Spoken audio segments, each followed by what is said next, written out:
tonight's work session, Councilman Conyers is out of town. Councilman Boone, I just got off the phone with him. He is not going to make it here on time. He is out of town on his trying to get home. But we're going to listen to budget presentations from the utilities, specifically in this order: gas, electric, water, sewer, and then recreation. Electric and gas, because gas is not printed out, and I didn't know Robert wasn't going to be here, so I'm going to print out gas for y'all. All right, we'll move on to, we can move straight to electric then. We thought, yeah, we were thinking laptops. Water and sewer is not printed out. We do have laptops. Did they get pushed to our laptops? No, we've got, yeah, Robert sent us the gas on our. I printed mine just in case. Bring it. Thank you. But I'm the only one that has it. All right. I left my glasses in the car. Jay, do you want a paper copy by Yeah, I'll take a chance? paper copy. I need my glasses. I may have to call a recess and go get my glasses.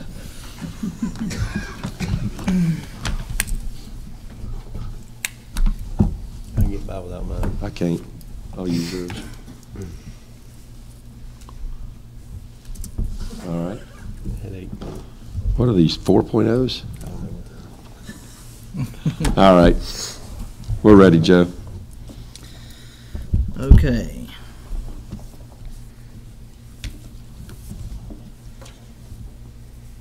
I guess for starters, did you all, I sent each of you a copy of this, the last scheduled budget meeting, just so you all would have a chance to review them. And my spreadsheet I made, I tried to put as many notes as I could off to the side to kind of explain where my numbers came from, or, you know, to some extent some explanation as to why it's in there. Since you've had it for a few weeks, did y'all by chance have any time to review it and compile a list of any questions? Or Joe, I reviewed it about 2 weeks ago, and I'm going to need to be reminded. Okay. We got 30 minutes to do it.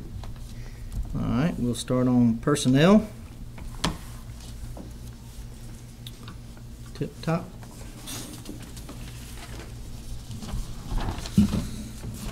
I had requested, currently Jeremy Morgan is our substation meter tech. He also performs our installation and maintenance of all of our SCADA system. That is a task really due to one person. He is fulfilling that role, as well as our substation maintenance personnel, our meter tech as far as programming and testing meters. Really, in my opinion, we need this position, a standalone position, due to the amount of workload involved. That's the reason I put that in there. Our lead electrician was in the 17 budget, and it was defunded. I think it's pretty obvious we have a fair amount of city facilities that require maintenance on the electrical end, not just in the utility construction, but on the interior as far as lights and receptacles and stuff. I put that back in there. Joe, do we have any idea what the SCADA technician, what the grade will be on that, or what do you expect? Would you like Jeremy to stay in doing that role? Is that? Well, that's a discussion that I'd like to complete with Richard. You know, part of me I would. Yeah, one thing we're looking to do is on the organization chart, set up an engineering department which would house the SCADA and the mapping system, and that way those costs would be shared by all the utilities. So as Jeremy does now, he supports the SCADA, and it's hard to track which department he spends most of his time doing that for. Right. Now, the work order system we implement may allow us to be more specific with that, but if we can set up a department and then have people strictly focus on what the SCADA needs are and what the mapping needs are, I think it'll serve every department better. But we hadn't gotten to the point yet where we're defining the roles of each job description. You know, there'll be some entry level people, and then there'll be some more advanced people. Okay.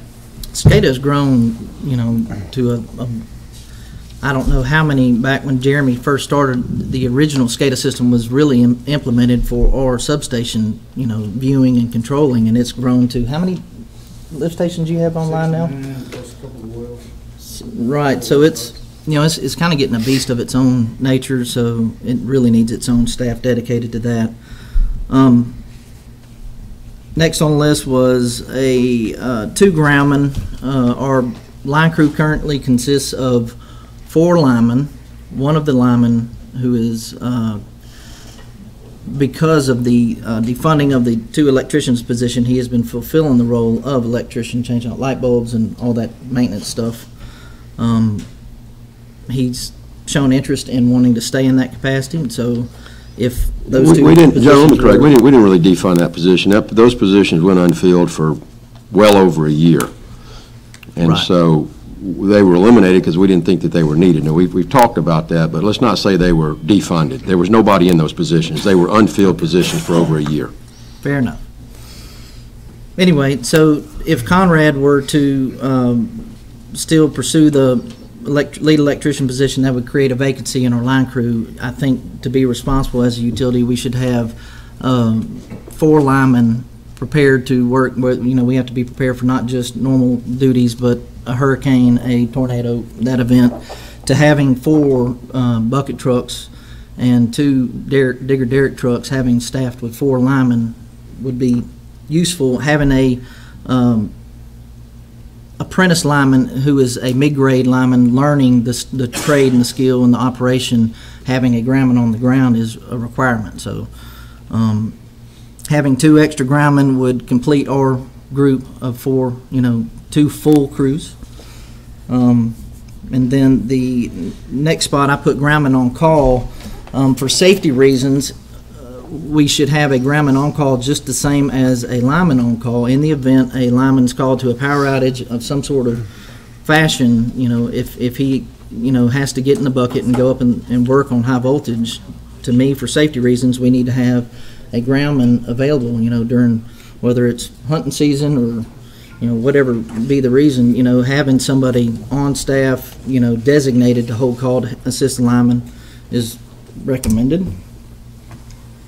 I have a mapping technician. Along with our SCADA system, our mapping is getting equally in depth and needing personnel in place to modify and keep up the maps that we paid, like our distribution model that we just paid. It's a great tool that we have, but if we don't keep it up, it doesn't, it's not going to benefit us as greatly in the future. If we don't have somebody in place that can give their undivided attention to it. And it's not just on that or GIS mapping. If we do purchase the software and implement a GIS map, it'll need to be updated as well. So,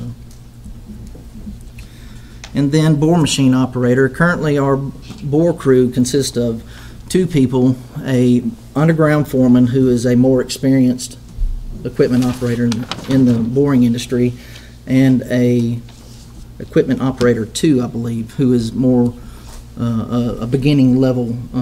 In the event, for example, next week Brandon is on vacation, it kind of shuts down our bore operations, and bores are becoming more and more and more and more prevalent. So I think if we were to change that equipment operator 2 position to a bore operator, a more experienced position, in the event that Brandon is on vacation or sick, whatever, we don't come to a standstill.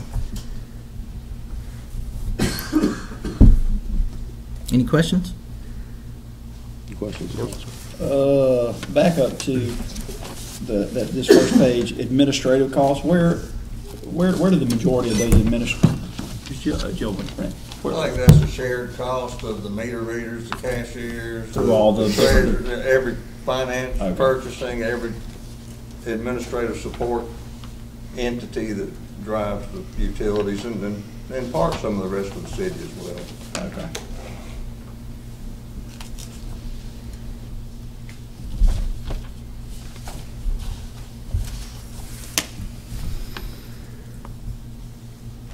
Any other questions? And so, Joe, if you consider that 2 of these positions, at least the 2 electrician positions, were actually originally in the 2017 budget, we're asking for 1, 2, 3, 4, 5 new spots for electrical. Is that Hang on just a second. 6, I see 6.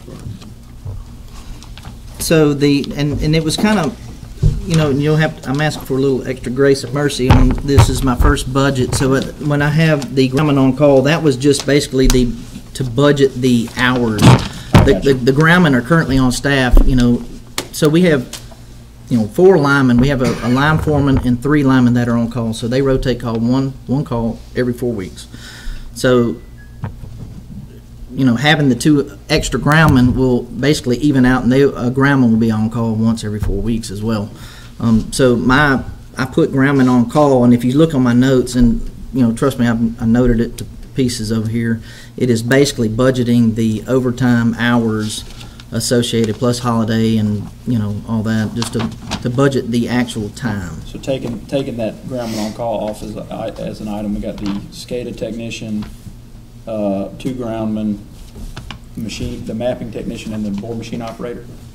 So okay, Correct. all right.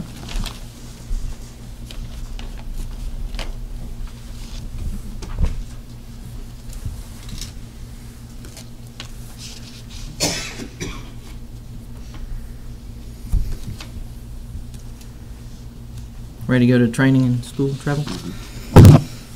The advanced lineman training is part of the APPA's training for our, I guess the experience level tiers in our department the base level would be a groundman, then they would graduate after training and experience to apprentice, and then they would graduate to lineman, and this is just that's the advanced lineman. That's the top-out training. That's the guys that have completed the apprentice program and have experience and ready to go into more detailed, extended training. The apprentice training is the mid of the pack, I guess you could say, the second level of training, all provided through APPA. It's up in Montgomery. We've had 1 current employee complete the entire course. It was very, very well. He enjoyed it greatly and learned a lot. We've had some former employees that went, a great deal through it and are now elsewhere. The E&O conference, that's the Electric Cities Engineering and Operations Conference held in Birmingham. Line foreman training, that's for line foreman to go and get advanced training, and especially in leadership, more of a leadership role instead of a trade training. The regulator training is, we've never gone to a regulator school, which in my opinion is very important. We have regulators at every substation. They require maintenance intervals, and we need to be exposed and trained in that. So for maintenance reasons, we'll be able to schedule all that and hopefully perform some of the maintenance in-house. So what do we have to sub that out when that needs to be done now? Correct. Well, we don't even maintain our regulators now. There is no process. So that's what we're wanting to do, is create a substation maintenance process. And part of that is training and schooling of the equipment. IMSA training is for our traffic lights. We're really required to have IMSA certified at least level 2 traffic light technicians to work on traffic lights. I was a level 2 trained technician at one time, and my cert lapsed unbeknownst to me. So we do need to have somebody trained in that because we have many traffic lights to maintain. Meter school is held in Auburn. It is training on programming of different types and installation practices of our many different meters that we have on the system. Distribution apparatus school is the kind of the ground level, more of an implementation type of new products that have come out in the industry to keep us up to date on new, latest and greatest equipment and procedures, practices, and whatnot. It's held in Auburn. Meter tech training, that is if a substation meter tech, we have a new substation meter tech come on staff, I would like to send them to training. Jeremy Morgan was researching where that would be available. At the last meter school, there were training events available, but he did not document them. So there is training available. I just don't have the information on this. And then SCADA training is part of our platinum package that we've already paid for in 17, but it's all the new features and methods available to us in our SCADA system to keep it up to date and getting data that we need from it to be useful. Any questions on that?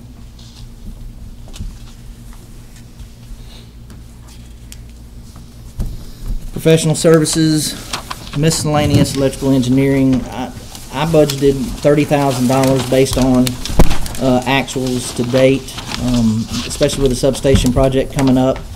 You know, there's going to be a lot of, well, you know, there'll be many associated with the project that will be in that scope, but as far as the actuals in 2017, I think we were like 26,000, somewhere around there. So, but I know we just approved 20,000 for now, and I'm not sure how far that reaches out. If that's a calendar year from date of approval, or is that just for the fiscal 17 year? I'm not sure how that works, but.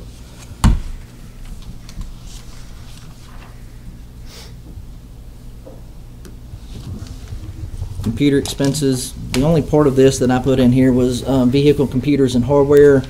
I've been under the impression that in 18 that Munis would be hopefully rolling over into work orders, and in the event that does take place, I'm very excited and hopeful that everybody else is too, to get to become paperless. Have, you know, catch up with the times here and get on computers where we can be much more efficient in our work order processes. That's the expense that I put in there, and all the 2X support and all the other firewall. That is a Jeff Montgomery could touch on that if you had questions on that.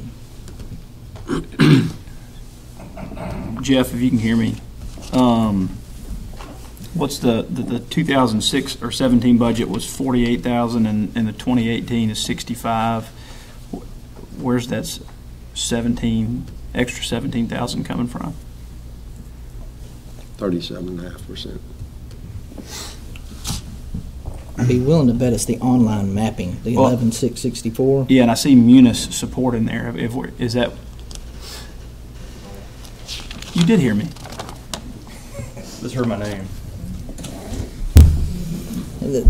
Jack was asking the 48 and 17 and 65, 265 and 18. What was the difference? I said it was probably the online mapping 11,664, but they're saying there's Munis support of 9,800. What does that encompass? The Munis support, that's broken out between all the departments. So that's just your share of the Munis support. Also, we didn't really, I don't think we got a clear picture of the electric budget for IT last year because we had it all combined into the general fund. And this year we've broken it out again. So that number really probably 48 may just be an it's just, yeah. Okay. I mean, these are pretty much set cost of renewals and. Is there anything on there that would be new for this year that you can see just by looking at it? Computers would be new, right? Yeah. Yeah, that's what Joe's added for the vehicles to do the work orders in. The new cost will be management and actually getting everything updated. Right. Because there's a lot of, each module that's in each department, until we could do the utility billing update, we couldn't do any of these. So we've had them for a long time, but that's just it. We haven't used them. So a lot of it's going to be training and really wanting to bring a management system in that can do that, because he wouldn't be able to do anything else if he tried to manage this. So we really do. If left to do it on our own, we've been doing this for how long? Over 4 years. And we're in the same place until, like I said, when we updated the utility billing, it's a huge start to do all this other stuff. And again, that online mapping is new for us this year too. Is the Munis support new, since we just kind of got that rolling? No, we've been paying that each year. It's it's about what, 49,000 Not sure. total. It's around 50,000. Let's just round up, and then we just break it out between each department. do see one thing that I have failed to add, speaking of Munis. The remainder of the Munis modules is going to be about 41,000, and that's going to be split 4 ways. And it's going to go into this training, school, and travel budget. So we'll need to add another 10,000 to each utility under the training, school, and travel. That's my apology. I failed to add that, and I need to. Is that just for utilities? No, that's for Inventory. That's the work orders. It encompasses Oh, so it's work orders. everybody. Yeah. But so why is it 4 times in Because utilities? general Got it. has to share a portion of that too. Okay. You're gonna add that in there, Jill? Yes, will. The support, the Munis support is something totally different. It's just support for using Munis every single year. Like the break fix scenario, like something's broken today, I call up and then they'll help me repair it. And it also pays for upgrades. Like we got an upgrade scheduled for Monday. We're jumping some versions, and so that's a big project, but that's included in that cost. All right. Thank you, Jeff. All right. Office supplies is a typical $2,000. Operating supplies, 50340. I have tools, PPE, safety, training, equipment. That number is $55,000. That's including personal voltage detectors, replacement hydraulic crimpers, hotline tools, training mannequin, barricade systems for climbing equipment. So, or barricade systems and climbing equipment. Those are all, I mean, it's everything from training to normal operation safety equipment and tools. This 50340 is kind of an awkward little account. It includes, some of the X items, or actually all the X items out in the warehouse, as well as mechanic shop purchases and stuff. So it's kind of an odd one, but included in that, I have AEDs. I would like to see an AED on every vehicle in our department for cardiac arrest. I've communicated to a couple of different companies. I'm not exactly sure the brand yet, but I've got budgetary numbers on that with bleed kits, tourniquets. I had a pretty close call a couple of years ago, where the night that the tornado came on. It was arts and crafts. I really needed a tourniquet that night, didn't have one, so I was the guinea pig, and I'm a big fan of tourniquets because it could have been ugly. But anyway, AEDs, we may go with a Zoll. I haven't made up my mind yet, and all the consulting, I would like to have an AED that in the event one has to be implemented, when the paramedics get there, they've been using Zoll brand. If you use a different brand, they have to pull all the cords and everything off and apply their own. It's not a retrofit. It's not a standardized cord. So, but anyway, long story short, I would like to have AEDs on every truck. Does every truck have somebody qualified to use it? They are bilingual and very, very, very simple to use. That if we purchased them, they would have a representative come and train. But they're super simple. I mean, it's all audible.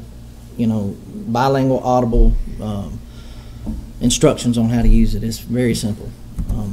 But anyway, meter test equipment. That's $32,000. We're required to test in the event we have complaints. It really would be a great idea for us to implement a meter test program to capture lost revenues that otherwise we wouldn't know about. I don't know of anybody that has called and complained that their bill was too low. So, I mean, the only way we can capture that is have it on a rotation to test, especially our larger accounts. In order to do it, we have meter test equipment. It's like 11 or 12 years old. It's really outdated and very, it is not user-friendly. It takes about 3 times as long as it would with the newer technology.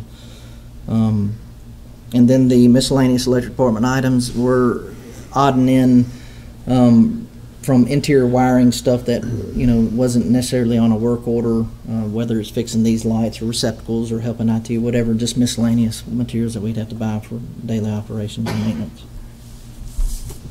Any questions on that?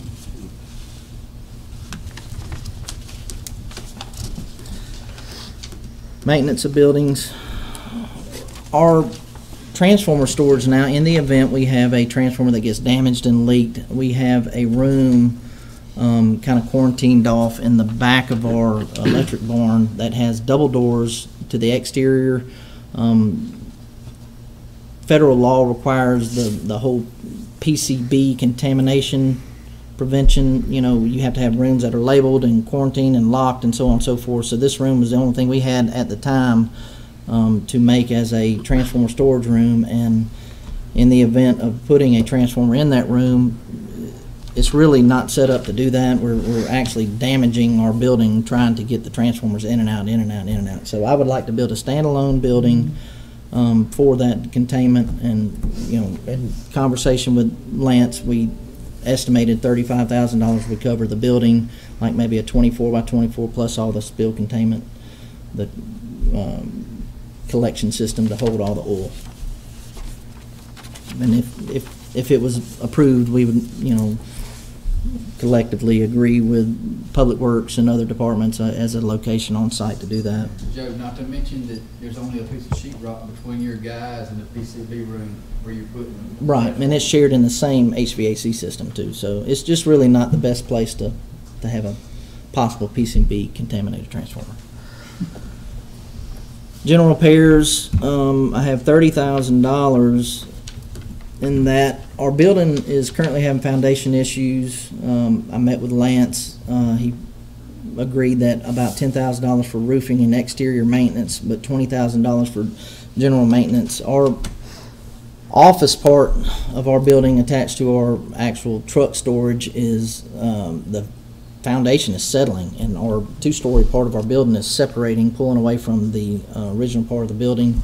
I don't know what that's going to mean, you know, down the road a few years, what kind of massive or more expensive repairs, or I don't know really what it's going to mean. I mean, we built buildings on a landfill, you know, so much you can expect out of that. So it is what it is, and that's why those numbers are what they are. A automatic gate for the warehouse. Robert, Dan, and I decided to split that 3 ways for a gate leading into the public warehouse down there is a sliding gate that's less than desirable. Some of the attendees at work, the guard shack, they have to open and close that gate, and it's a challenge for a young buck, and it's just less than desirable. That we can purchase a automatic unit with a card reader, just like we go in and out these doors, same difference after hours. That way we can monitor who goes in that gate, what time, and be able to ask why if need. Building cover for bore equipment, that's another shared cost between us. We have very expensive directional drilling equipment that doesn't have a home. It needs to, you know, to take care of it needs to be in a shelter. So that's a 3-way split as well between water, gas, and electric to build some sort of lean-to cover for that equipment. We just purchased a new, I can't remember the exact numbers, they were in Robert's budget, but the mud mixer was $30,000+. It sits out in the weather. The vacuum for that directional boring equipment, it was $30,000+. It's sitting out in the weather, you know, so to be responsible and take care of it. And then I have $14,000 to modify 2 barn doors, or just like the previous meeting where you all approved the digger derrick truck, the ride height of those trucks is a taller height than what our barn doors will allow. So maybe 8 or 9 years ago, we modified one roll-up door to a slider door, and it was about $7,000 to do that. We now currently have 4 of those trucks. We just bought a 5th one, so getting 5 trucks in and out of one door, I mean, you're rolling the dice, something's going to get damaged. It has happened in the past. It's just too hard to get 5 trucks in and out of one door, and these are large, you know, tandem axle trucks. So I would like to convert 2 more sliding barn doors. That's the cheapest approach I could make to shy of, you know, building a new barn with the right height doors. That's the best I could do. Any questions on that? Maintenance of the plant. to my knowledge in the past, maybe maintenance of the plant and capital, this type of large items weren't really, to my knowledge, weren't really broken out such as this, but our pole inspections, we're several years overdue on a system-wide pole inspection. The numbers in that are, if you want, I'm probably getting close to my time limit. Jack. We're 2 minutes over, but go ahead. 2 minutes over. Yeah, we got plenty of time. We're halfway done. We'll take care of this. We're halfway done. Okay, so, but anyway, all this is in my notes. I just didn't want to drag something out. If you guys want to say, hey, Yeah, I'd let me- rather read this from my recliner. Is tree trimming, that looks like a big number, is That's a that? contract, sir. Contract Okay. service, and that's the same. I pulled those numbers from historical. Okay. I tried to get them to hang the lights too, they said no. Right. Yeah. Vegetation spraying, transformer repairs, the majority of all this is based on historical, if you look at my notes, it says based on 15, 16, 17. SCADA maintenance, substation maintenance. Substation maintenance is probably higher than if it was ever itemized like this in the past. $12,500 of that is to filter oil at Nickel Street and Fairhope Avenue substation. That was based off of oil samples and analysis that took place 6 months ago. It's just for conversation purposes. It's no different than you going to the hospital or doctor and getting lab work done. It's the same idea on the oil in these transformers, and it kind of gives you an idea of where the transformers are and their health. So that budget went up by $105,000, or, roughly 30%.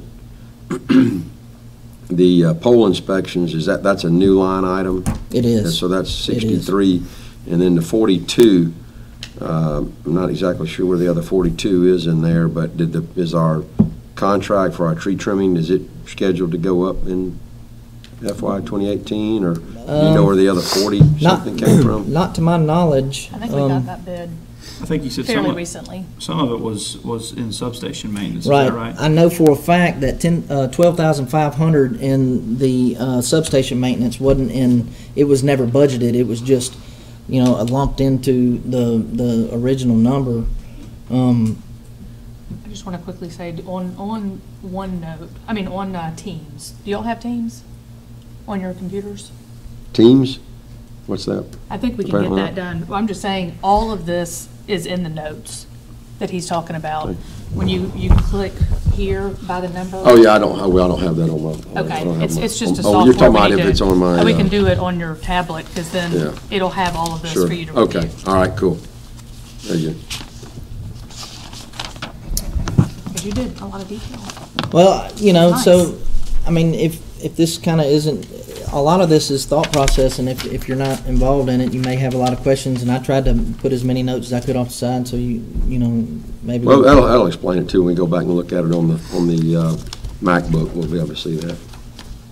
And I have no idea what the round for $175 is. That's me.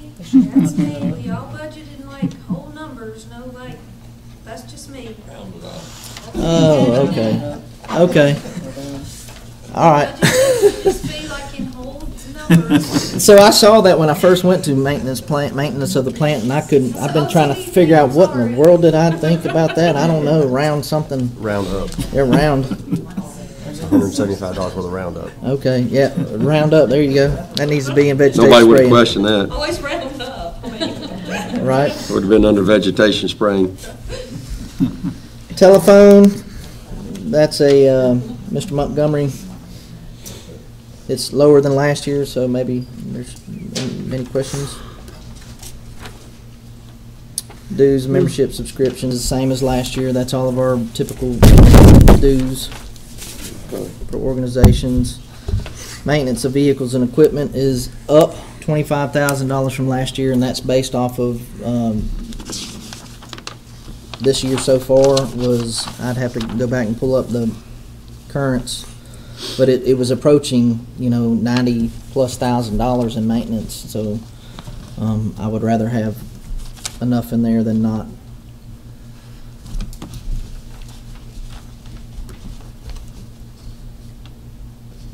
And I also included $7,000 a year that I'm not sure. I have very little, if any, historical information applied to, you know, our department's budget, so I had to kind of start from scratch and try to make some sense of it. And I know, I'm not too sure if $7,000 a year for our dielectric testing of our trucks was included, but I included that in there, so that's part of the increase.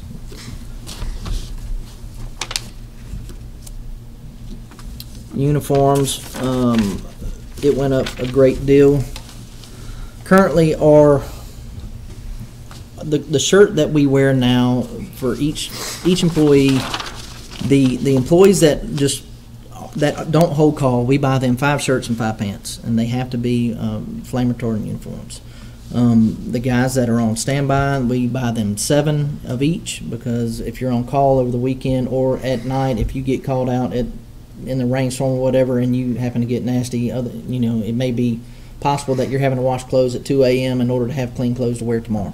So we buy them 7 shirts and 7 pants. The shirts that we currently use that are in the bid, that won the bid, were less than desirable. The buttons will just come unbuttoned on their own. You rub up against something, they're not going to work. But that's what we have. That's what won the bid, and that's what we have to wear. So I would like to replace all those. I have budgetary numbers for those. Our jackets, our FR jackets, and this is all a requirement that we're required to supply FR. Our FR jackets are, you know, several years old, stained with grease and stink, and I would like to replace those as well. So. I don't want to get hung up on that. What is an FR jacket? A fire retardant jacket.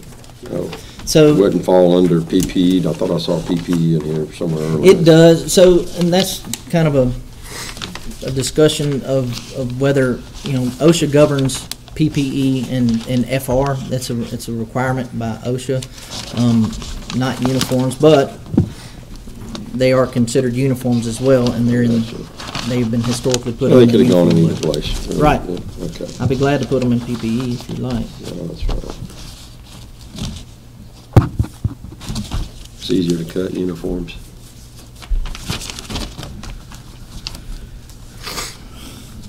You finally got it. Right. It doesn't look good if you cut PPE. You're like, you can't do that. Right. I'm kidding. So, any questions there? We good? Community development projects. So I asked around. I asked Paige and a couple of others as to, you know, what really, I didn't know exactly what all was required of me to budget for community development, and the kind of idea was like, just, I'd already installed these numbers based off of what figures I had on Christmas lights. Other than that, like New Year's Eve, the crane rental, I'm not sure how much of that was our responsibility, but Paige and Jill said just hang tight and they will inject that in my, and the note says move to general. Is that correct, Jill? That should be in Yeah. economic and community development.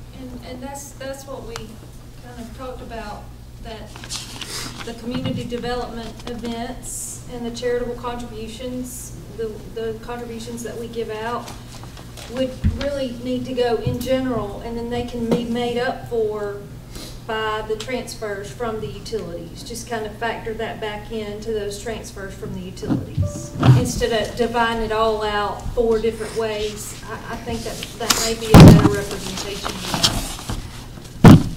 So in the general fund, you will see that community development has been added over there, but then the transfers are greater from the utilities.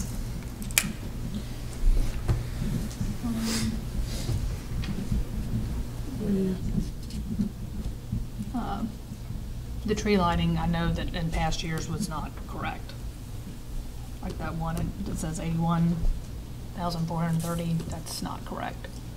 But we can, anyway, it just, we did it last year. We put in every single thing that it actually cost.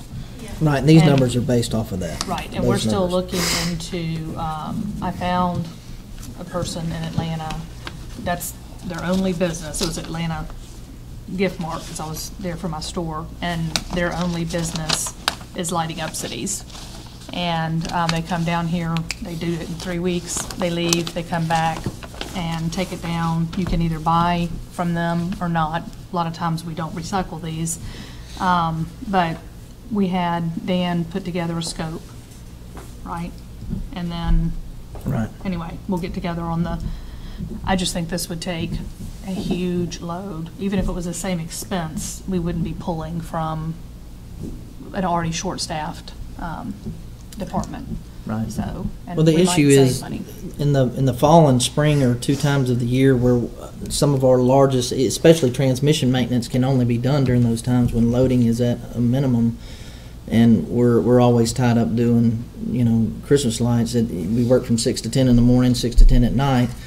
You work from 6 to 10 in the morning, come in, unload all the lights off of your truck, all the tree limbs off of your truck, get all the materials ready to go to do a job, and we get off at 3 o'clock. It's not enough time in the day to get a decent sized project completed. So you spend more time safing up. We spend a lot of time having to do cover up and high voltage work that, a lot of times the cover up takes longer to do than the job itself. So when your day is just trimmed in basic half, you can't get these type of maintenance jobs done. So it would be a great benefit to us if we could contract it out.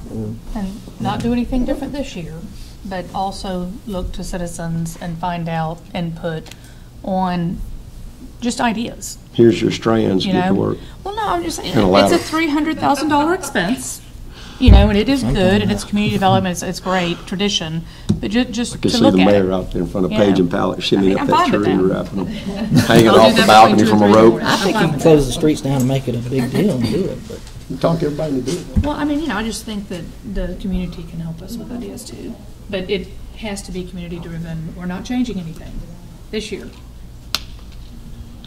Something like an adopt-a-tree program. That's what I'm talking about. yeah. I think it'd be a fun thing if you could close the streets down. I don't know how you'd work with liability. Well, I'll give you an insurance, whatever, example, and it's not on, I don't think it's on city right of way, was the Methodist Church had asked me a couple of years ago, they said, if the city will supply the lights, we'll string them out there, but I think it wasn't that we could put them there. but deal. Where was I think that there was a place we couldn't offer the lights there because. Taking this Wow, that was a great deal. We didn't do it, we never gave them any lights, huh? Right. Robert's gonna lead that. Robert and Jay got elected and blew the deal. So, any questions there? We'll scoot down to rental. It's the same as last year. Down to capital items. I was asked to, this year, I looked at all of our capital purchases and tried to lump them up into large items, look at historically what we have been spending, great sums of money in order to budget them.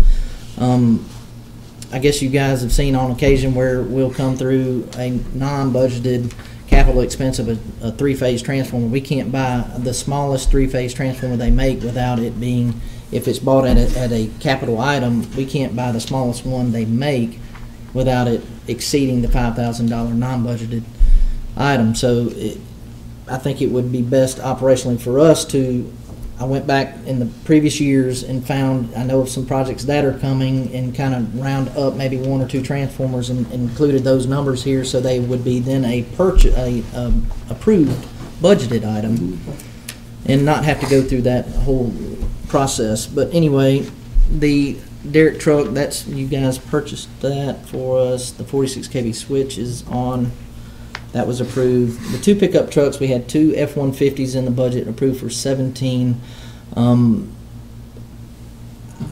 After speaking to Dan and Deborah, because the Digger Derrick truck went, $30-something thousand over budget, and not having the 2, one of those trucks was going to be needed for one of the electricians that could possibly be split off and not have, 2 or 3 guys in one truck. They could split out and do different maintenance issues. One of those was going to be used for that in that setting, so that didn't come about. So it was easier for me to, I felt like I was being a good Samaritan and washing the trucks to next year if possible. Not that they aren't needed, but the Digger Derrick truck was more needed than the pickup trucks. Magnolia Avenue distribution conversion, that is a stretch of overhead distribution from Bancroft going west all the way to Magnolia, all the way to Church Street. That has been a request in the past. It was on the 17 budget, and I put it back on the 18 budget because I didn't know who all, how big of a wish that was from the community to have that put underground. I know the original quotes, I found them, it seems like last year I found them, and I noticed that the arts and crafts infrastructure wasn't included in that, so that stretch of Magnolia between Fairhope Avenue, between Section and Bancroft is where the food court is. There's a pretty large amount of infrastructure that needs to be installed there for that. If we remove the overhead, there has to be something in place underground for food court. I have 2 Sauber HDP trailers. These are trailers that you may or may not have seen around town that hauls our real electrical conduit. We have 2 that are homemade. In the event that we do a large 3-phase project where we have to pull 3 individual conduits, sometimes 4 to 5 individual conduits, we have a hand-me-down gas department truck that we've converted to a 2-reel trailer that we are looking at getting out of service. It's homemade and just needs to go. So I would like to purchase these 2 trailers to replace that. Pole replacements from the pole inspection. It's been since 2000. What was it, Richard? 2000. The pole inspection. 2002, I think it was. It's been several years. We need to do pole inspections once every 10 years, and it's been a great deal longer than that. So we will have a lot of rotten poles in this pole inspection, which will require a lot of pole changeouts.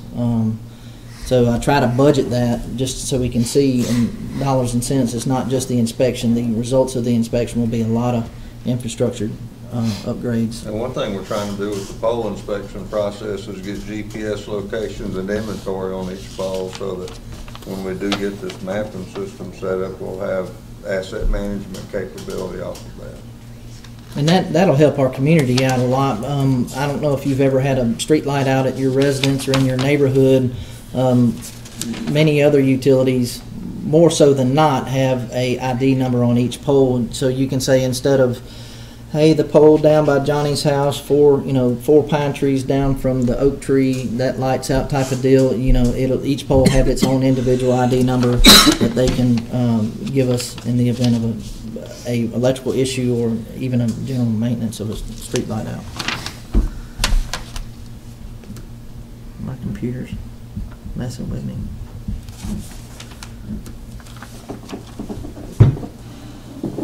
Pole mount transformers, that's just more the inventory items that were historically bought under the capital 16050 count that I went through the past years and found a good number to pick and got budgetary numbers to put that in for pole mounts, pad mounts, single-phase pad mounts, 3-phase pad mounts, distribution switches. That's just typical inventory stuff that I felt is under the same idea of the 3-phase units where we buy pole mount transformers. The odds of it being over $5,000 is pretty good. So historically, they've always been out of the bought out of the 16050. I've been speaking to Deborah and Jill and moving these type of items into an inventory, not just for the financial reason, but for the tracking, inventory tracking. There's no E number tied to some of our largest capital equipment, which is transformers. So anyway, just a thought there. Roadway lighting, we spend a good deal of money on roadway lighting, so I budgeted that as well. North Reno Road lighting replacement from Highway 104 going north all the way to Sportsman's Marine. All of those poles in the median are high pressure sodium fixtures. They're a different style of fixture than any other fixture we have on our system. I contacted Cooper Lighting and AlDOT. Typically they would require us to do a state permit to, it's not one of the approved fixtures on AlDOT's approved list. I contacted AlDOT and kind of explained to them what it was I was hoping to do in the future, and they said, well, if that's, if this is the fixture you want to use, you can install it without a permit and go with it. So then they were actually kind of excited, wanted to come see it whenever we got done. So that's And why do we want to replace them? What's that? Why do we want to replace them? Well, I put it in as an entire project, but in the event that we're not allowed to do it as a project, as cars hit poles and as fixtures go bad, I can either replace what's there with a high-pressure sodium, which is being phased out, or I can start purchasing these LED fixtures. So you're going from high-pressure sodium to LED? Correct. And we do not purchase any more high-pressure sodium fixtures. We'll replace maintenance parts, but we're going all LED, even interior. You know how much that saves each year, or maybe look at that? I could provide that for Okay. you tomorrow, but not those numbers in front of me. Right, okay. Substation upgrades. That is the upgrade to our substation in a conversation with our consultant based on large draws of the project.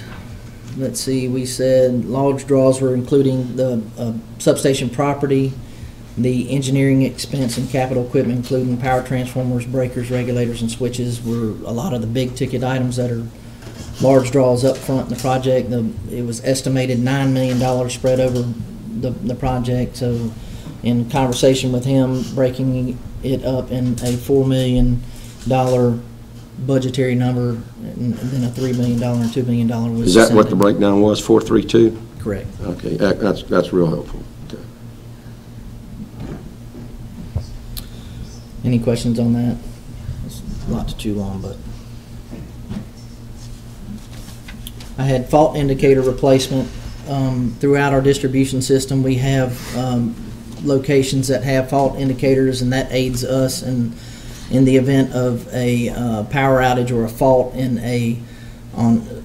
it's spread all throughout our town, but it aids us in responding to outages in a faster time frame than without them. They're visual blinking lights on the distribution circuits in the event there's a fault in the fruit and nut area, because we have a circuit that goes to a T per se.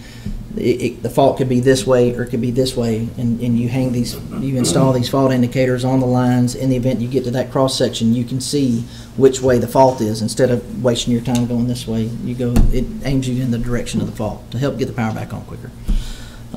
They were all installed about the same time, and I'm not too sure exactly how many of them actually still work. I noticed we had a fault down in the fruit and nut, and two of them at the intersection of Pecan and Section did not work at all. So, and it's due to age. They just all need to be replaced.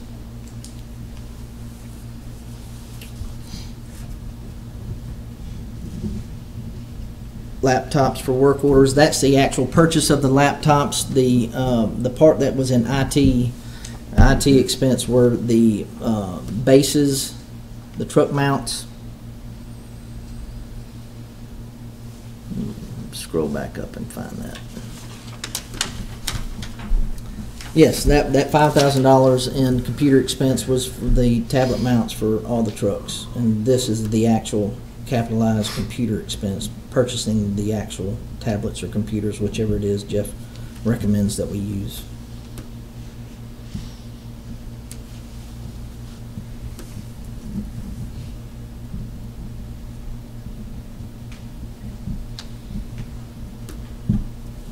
Okay. Should have brought my mouse.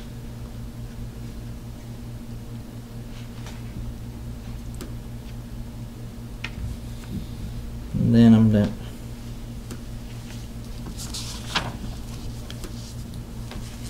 I'm getting there. Right at an hour. Pole yard rock improvements. Our pole yard out on Young Street.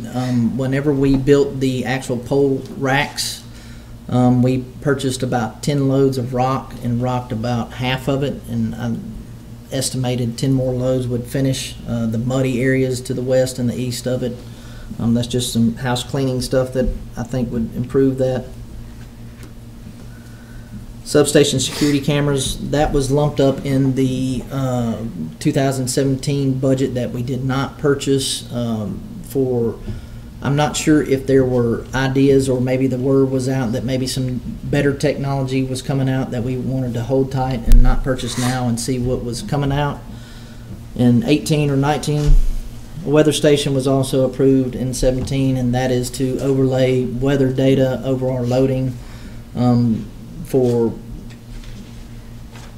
historical reasons, being able to look back, like if I know that I need to have a certain substation out on such and such day, and I can look at the weather and know that, you know, next week on Thursday it's going to be roughly 89 degrees and X% relative humidity. You can historically compile that data from the past and be able to determine what the loading is going to look like. Then I have phase 1 of traffic light project. When I started looking through the information that Jimmy Cluster had on budgets, I found a traffic light project, and I got to asking questions about it. And if I'm not mistaken, Neil Schaefer had already designed the project, and it was replacing all the intersection lights, the mast arms. It was everything but replacing. It was everything but replacing the actual controllers themselves and the detection, which we are trying to purchase now, a newer technology of wireless pucks to do vehicle detection instead of cutting loops and intersections. But that project was broken down into phases, and I haven't been successful. I haven't had really a lot of time to do much digging and contact Neil Schaefer and find out and see drawings. But I know it was designed to a great deal because they had broken it down into the projects, but I knew it was in a budget and I wanted to reintroduce it, and basically for conversation. I know it was to bring us up to code on some crossings. There's signage issues that we don't have in place for PEG crossing that is probably something we want to have for liability reasons, but you know, I think the idea was once this whole project was completed, we would be current on all the requirements. So it was mainly for conversation. If, you know, generally everybody was on, you know, saw it as something we needed to pursue or not. And then traffic light and controller detection upgrades is the other portion of that. And we're hoping to have on the next council meeting controller and loop detectors, or the pod detectors for Gayfer section and Galanin section as well. I don't know if you all have experienced the delay in the timing of those controllers, but it's to alleviate that. Yeah, I want to go to the traffic light school that was, you put in the training and get familiar with how to do that, because you might catch me out there at 4 a.m. trying to finagle those lights. Because they're terrible. I've been complaining about that for 2 years. Right. So when they resurface, they cut the loop detectors, and I don't have an explanation for you as to why we have not replaced that as of yet, but we are in the process of doing so. Questions, council? Yeah, that traffic light project, is that all around town, or is that? That was all of the downtown intersections. That would include, I'm assuming, and don't hold me to it, but I'm assuming it was including Morphe and Ingleside, Morphe and Section, Church and Fairhope Avenue, Fairhope Avenue and Section, Fairhope Avenue and Bancroft, Magnolia and Section. I think it included all. I'm not sure if it included Church and Magnolia, but it was replacing all the mast arms, all the fixtures, and installing PEDs, and the other portion of it was the detection and controls. Any other questions? Obviously, we'll have some more to digest all this. It's a good presentation, though, very thorough. Appreciate all your comments and all of your, you know, detail on all of these, and I'm sure we'll remember every bit of this. Well, I just emailed Jill, and she can email this in just a spreadsheet. With all the notes. All the notes are in the corner. Right, sure. So it's excellent. Thank you, Jody. Thank y'all. Any more questions? Nope. That was excellent, Joe, thank you. Thank you. Next. All right, are we going to go back to gas, or are we going to do water sewer? It's all been messed up now, the order, so it doesn't matter anymore. Richard's standing up, so he's got. I've got copies of the gas. that had been made, so. All right. Just round up.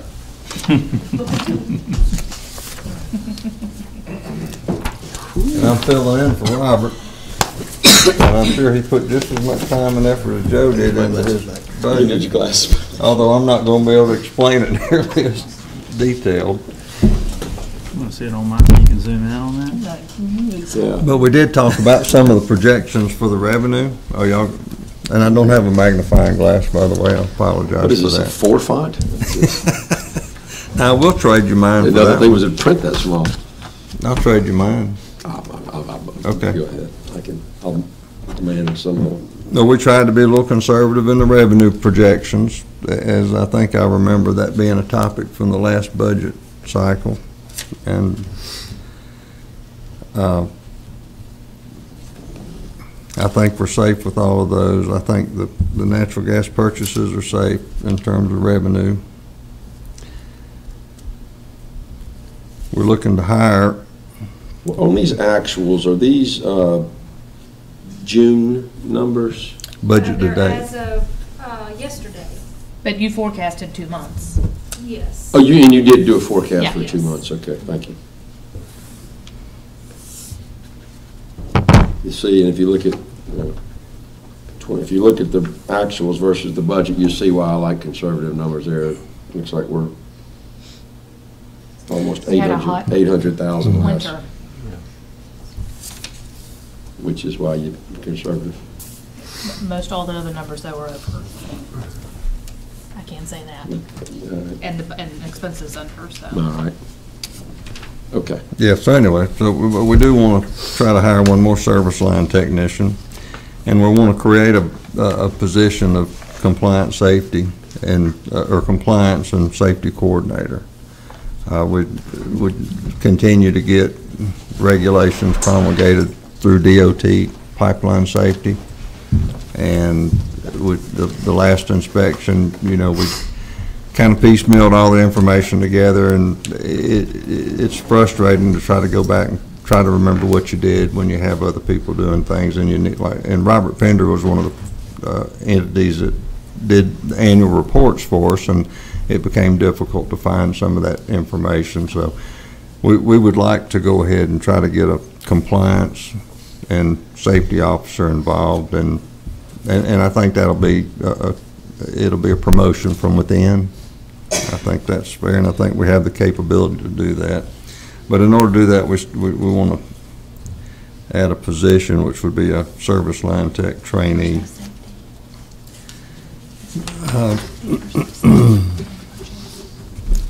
We added a little bit more to the travel budget and training. Oh, I wouldn't say we added much to it, did we? $167? Yes. That may be a typo. I thought we were going to add a little bit more to the travel and training You budget. can add another 10 for Munis. I'm sorry? You can add another 10. 10,000 for Munis. 10,000. She has to do that for, Oh, okay. but that's Go a ahead and add that in. Okay. But there are some training opportunities that I'd like to be able to take advantage of, and some of them are part of our Energy WorldNet operator qualification package, and some of them are through the Alabama Natural Gas Association with the fall workshop in Leak City and Athens. It allows the personnel to, you know, do some training with their peers, and you know, you learn from other people, and other people learn from you, and I think it's good exposure for those people to for our personnel to have that. So we want to try to encourage a little bit extra training on that regard. I think the computer expenses and all that are pretty parallel with what Joe had described in his, so I'm going to try to skip through that. Yeah, I think they're almost pretty close. except $10,000, which will be added to each one. Maintenance, I think as far as most of the expenses are fairly consistent.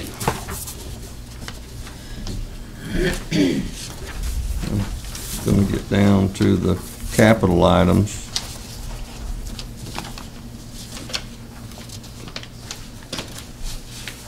Of course, as y'all know, I'm kind of a proponent of the cast iron replacement program. I want to try to insert some significant amount of progress into that program. I know there's some timing issues that we need to be concerned with in terms of being able to manage that. What page are you on now? I'm You all the way to the back, all the way in the back? all the way, yeah, we're on the capital accounts now, I know. But part of the mapping system upgrades we want to do involve being able to track the progress of that type of a capital improvement. We probably want to do some public awareness to where people know that we're going to be in there involved in that streetscape that they're going to have, and we're probably going to want to look at some of the sewer in there because we have concerns for some of the sewer infrastructure too when we go through there. So we want to kind of utilize that as the impetus to if we're going to be in on somebody's street in a block, we want to do the most we can with everything we need to try to look at it and be comfortable with when we leave that. If we're going to tear the pavement up, we want to take care of everything we can while we're in there. Now, Richard, that $2.5 million to replace the cast iron, that's not replacing everything, right? That's No, just sir. making a first. That's correct. dent I think it's going to be between $4 and $4.5 million just for the cast iron total replacement, the 16 Total miles. cost will be about Yes. 4, I'll go say 4.5 maybe. Yes. And this would be 2.5. And well, I mean, that's where we are and these are numbers that we need to look at, and I'm not, I know Jill's getting very nervous because, you know, she's trying to put this, no, she's not. She's trying to put this budget together, and she wants to kind of get a feel for where we are, but I have done a little bit of extra work in terms of looking at what what we would do in terms of debt service for these individual utilities with the substation. Well, that with the substation data and Right. what you just want to, it's just a starting number, can let me go back to that plan I'd been working on for, Yes. almost completed, but Right. this I is, you understand. can adjust it, and then real numbers will really help too. That's good. So I've got some handouts that I'm going to try to email you, I think, now that and I'll show you what we're looking at doing, just to give you an idea of what the direction we're trying to head. We've got 4 gas mains. One's on Cowpen Creek that's exposed. We got 2 on Fly Creek and 1 on Scenic 98. And I can't tell you, is it Sweetwater branch maybe? One of the branches on Scenic 98. I'm not sure which one it is. But we need to get those replaced. So we're wanting to utilize our boring crew to do that, but there are some costs involved in replacing those exposed gas mains. And of course, the automatic gate at the warehouse, I'm going to reiterate what Joe said. It's a monster to try to work, and people have gotten hurt trying to pull on, so a gate opener for that would be an extremely gracious gesture. The 6-inch gas mains on the main transmission line coming from our gate station are exposed on not adjacent to the right-of-way, but cross-country type right-of-way lines, and we need to get those repaired. You lower how many are you lowering? You're putting them 2 feet underground, 3 feet? What, about 2 foot? These will be probably bored 10 or 15 feet underground. Oh, wow. We're going to get them out of the way. So whatever the erosion issue is with the stream bed that they're now exposed in, we're going to be far enough away to where we won't have to worry about this again. We're looking for some equipment for the line locate folks. Safety-wise, we're looking at some air packs. We've got a compressor and some portable hoses that go to mask, and they're kind of outdated now in terms of what we do with safety.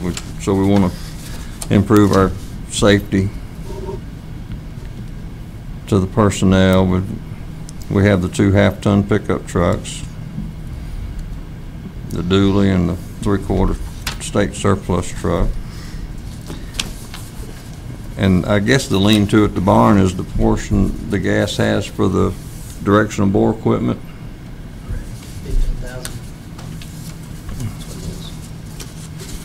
And so that's where we are, and I guess all of you are aware, Robert's talking about retiring in February, and part of the reorganization is to look at how we can manage the utilities and looking at the parts of the utility systems that serve all of them, which would be this engineering department that I'd be talking about, where we can better develop the SCADA system.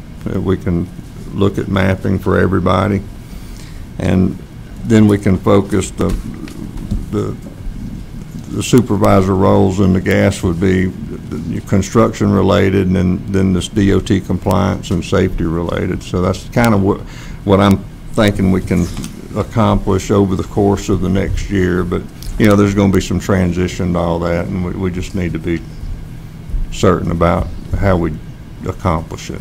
Okay.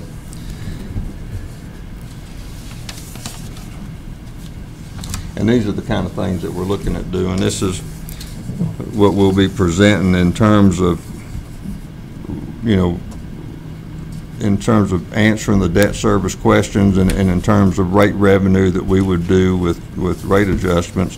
What these graphs are pictures of our current rate, our proposed rate, one of our neighbors' rates, and then, you know, the people that we are adjacent to. So you can tell when we look at what it costs us to maintain our system, how that compares to what other systems adjacent to us take to maintain theirs. And I think you'll find that, with the exception of the electric, it's borderline competitive today. The gas is pretty decent. Water and sewer, though, is just I wouldn't say we're giving it away, because everybody pays a bill every month, but there's room to support some of this capital improvement that I'm talking about. We need it. And so, but it'll be a comprehensive package. It'll just be part of the discussion going forward. It'll be yeah, like you said, it'll be a formula that consists of what gets transferred, That's and what correct. doesn't get transferred. Oh, yeah. What is not going to additional debt payment. We still have debt payments, and we're still retiring There's debt, no and doubt. that'll free up more money. Certainly. And that's what I was trying to look Right. at too, and then rate adjustments. Right. But that's the truth of all that, is that I'm not familiar with all the transfers, and I'm not familiar with how the accounting of all the funds are done now, to know whether or not, you know, we're looking at having surplus money if we raise the fees for garbage service, one for of the things instance, you or look at the is tipping fees. I don't know where all one that of the things fits you in. should look at is when we have a net revenues in our utilities, one of the reasons that you want to have a net revenue is for improvements. Well, if you're making improvements in that year, you don't necessarily have to bank anything in that year. You put it back into your Correct. to your capital improvement project. You agree with that? Any more questions on gas? And the other issue with doing these rate adjustments for potential debt service is utilities are seasonal. You have mild years and you have extreme years. So, you know, we're still hitting a moving target when we do this, and some of these projections that I'm doing are predicting mild years for utilities in terms of revenue. So. Okay. And Dan, you gonna help with the water and sewer? Yes, sir. Are you asking if he wants to, or if he's gonna? I think the answers might be different. My polite way of saying get up here and Sit down. Let's see. Yeah. Water. Jeff, Oops, I'm sorry. I wanted to point out that we do have a Here couple comes the more sewer. departments after the utilities. See all these are same? Those are all water, yeah. I thought we were gonna do 4 at 30 minutes apiece, so I was counting water and sewer as one. Okay. And then We can get then it. adult rec and We can rec get are gonna go if we have. That's fine. we're gonna do our best. And that's fine, and if we go 15, 20 minutes over, hopefully the councilman won't, get mad at me, but we just made up a good bit of time right there on gas. Okay. Did we set a cutoff time for this? I think said 30 minutes, 2 hours was the cutoff time. Ma'am? But Oh, sorry. I got the large copy here. We'll do water first. Okay. You're driving. I'm driving. All right. Computer's dead, I'm driving. so I will. Yeah. Within the water budget, in keeping with what I've heard as far as conservative, this was a very unusual year. Even going along with what Richard was saying, for instance, the month of June, we recorded 12.19 inches of rain for the month of June. That's unheard of. My biggest season is from about May through September, October when we're pumping. So when we have wet weather, it drives the pumping rates down. So when I looked at this, I looked at let's keep it conservative and see how we can work from there. There is a small increase, such as in our water sales, but I'm looking at development that I see is going on right now, and I know is going to explode a little bit here. We've got, just for instance, the apartment complex at Battles Road and Section Street. That's coming along at a very fast pace.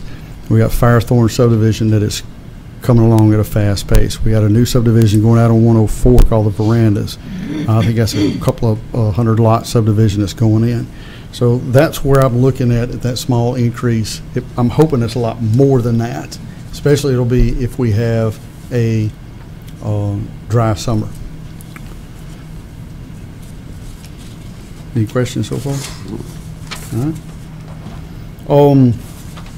Next page I was talking about our training in school. There's several organizations that the city belongs to that our operators need to go to these. One of the first things when I talked to Mayor Wilson was she is very pro training, keeping our employees trained. And Mayor, thank you for that, because that is such a positive thing for our employees. Our licensed operators, to give you an idea of the operators in the state of Alabama, there's only 3,500 operators, licensed operators in the state. Of that, only 650 of us are dual certified, meaning we have a license in water and wastewater. So it's a very small club, and that number is getting smaller. I just spoke to Adam about it Thursday. That number is, we're not seeing people come, so we've got to constantly keep these people trained. The guys that are coming in, we want them to get their license because it makes them more valuable to the city, and we can utilize their talents. So we have in our training, travel, and school, we've got the Alabama Rural Water Association. That's a class that goes to school that goes on in March time frame. Now, currently that class is being held in Mobile, but after this 2018, it moves back to Montgomery. WEFTEC is the Water Environment Federation. That is the largest organization that goes on. That one, we have people from all over the world that attend that. Right now it's being held either in New Orleans or in Chicago. This year it's being held in Chicago. American Water Works Association, which we've been a member since 1969, excuse me, is being held in October at the Grand Hotel. So we need to send folks to that class. Within these classes, how we keep up with the different environmental regulations are changing, because they change year to year in the water, they change year to year in the sewer. So this is how we keep these operators trained. And then if we have any miscellaneous schools that come up, such as Faulkner puts on courses from time to time that we can get these operators in and keep them trained if this happens to be in between there, because they have to, once they get their license, they have to maintain so many hours in a 3-year period. Excuse me, and can you give me that word, please? Sure. I am. How's that? Oh, yeah. All right. Should go a little deeper when you spoken in the mic. Pull the microphone up a little bit. I think it's too low. No. It's like very white in there for a second. I hear you. Break out in the Glen Well, how Campbell is it? tribute before it's Like a over. rhinestone cowboy. Anyway, our miscellaneous schools that we have, we just recently, in one of these miscellaneous schools that Faulkner put on, was a wonderful class. We sent a gentleman off. He is now a certified operator through that class that we got him through Faulkner. So it was like a 10-month school, and he had to drive to Bay Minette, I think 2 days a week for this class. It's a very intensive program. Professional engineering, professional service, I left pretty much what we had in 2017 in there in case we needed to hire a consultant for some small project or something. We'd have some monies budgeted in there. Computer expense was, most of that was all in there. Everything you see was the IT director put all that in there. But you see that's in quite a bit. Different license support, firewall, Munis support.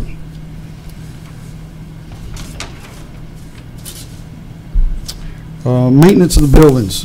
Let's talk about that for a few minutes. We've got repair a roof at Well 5. When these buildings are built, they're built with flat roofs. Flat roofs leak. So we have an issue that we need to have that roof repaired. We've had other issues with other flat roofs. Lance has been a tremendous help in getting these things fixed for us. You see install the new auto gate at the warehouse. That's the portion in here. And the extension of the barn for the boiler ring, that's that portion of my department. Install a new AC unit at the plant. When the plant was renovated, we didn't do anything inside the building as far as AC, and it's on its last leg. Lance has worked on this thing, I think, till he's blue in the face with it. But we have a lot of equipment in there that must stay cool. Incubators that have to stay at certain temperatures. If they get out of it, it can throw the testing that we're doing off. I know we've spent several days down there, fans and portables, trying it while he was working on it. It's just time. It's time for the air conditioner to be replaced. Telephone, that was, the IT director put those in there. Dues and memberships. Wait, did we skip over the maintenance? Did we? Yeah. Did we skip over the maintenance? Yeah. Maintenance of the plant is not just the sewage treatment plant. It's not sewage. I'm sorry. The water plants. It's anything that goes on out in the water system. If we have a main break, the pipe is bought, any of the supplies. That's level funding. Am I saying? Yes, we. There again, trying to be real conservative and watch every dollar we spend. I've been accused of squeaking a penny so hard in my pocket, but it's not my money. It's the city's money, and it's the citizens' money. So yeah, we want to make sure we spend those dollars very wisely.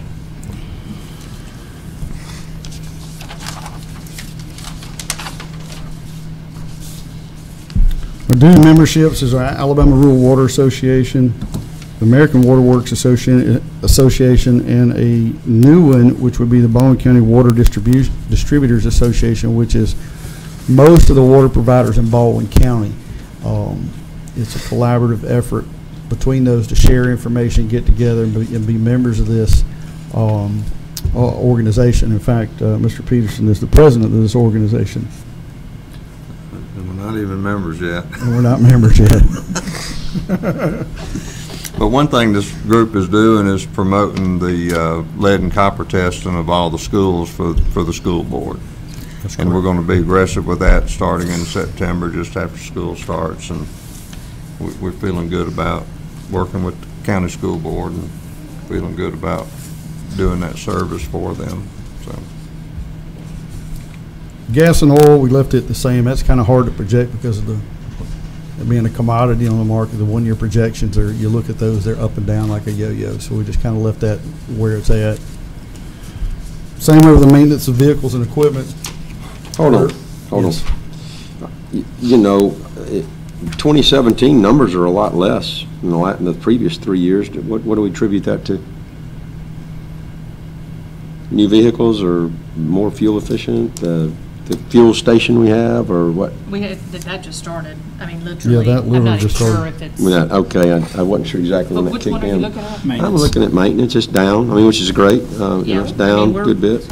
Well, we dropped out a truck that I lost that had 270-something thousand miles on it. We have another list of surplus that we'll be giving to y'all for, and we're also putting those funds, when y'all will get the actual budget book, we're going to add revenue so you can see where. I was going to say, so does that include some revenue on that, maybe of some surplus or something? Okay. It's a little bit, but I'm just saying, you'll see how departments, it'll be like an individual department financials. So it'll be a different format than what you're looking at, but this is where all the details. A small victory, but a victory.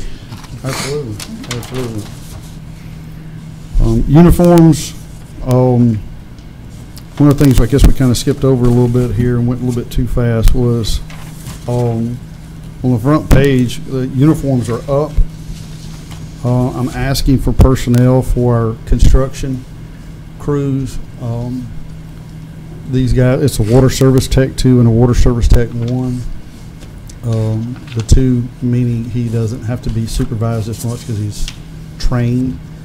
Our construction department, which is the installation, maintenance, repair of our water distribution system, sewer collection system, these guys handle this, and they are working very, very, very hard and long hours, and their system has grown, and that's part of the side that needs to grow with it, is to be able to start, because right now we only have 2 crews, and if we get a couple that call in sick, we're wiped out. It can wipe out a schedule now, because right now we're having to plan on Friday for the whole entire next week and pray nobody calls in sick.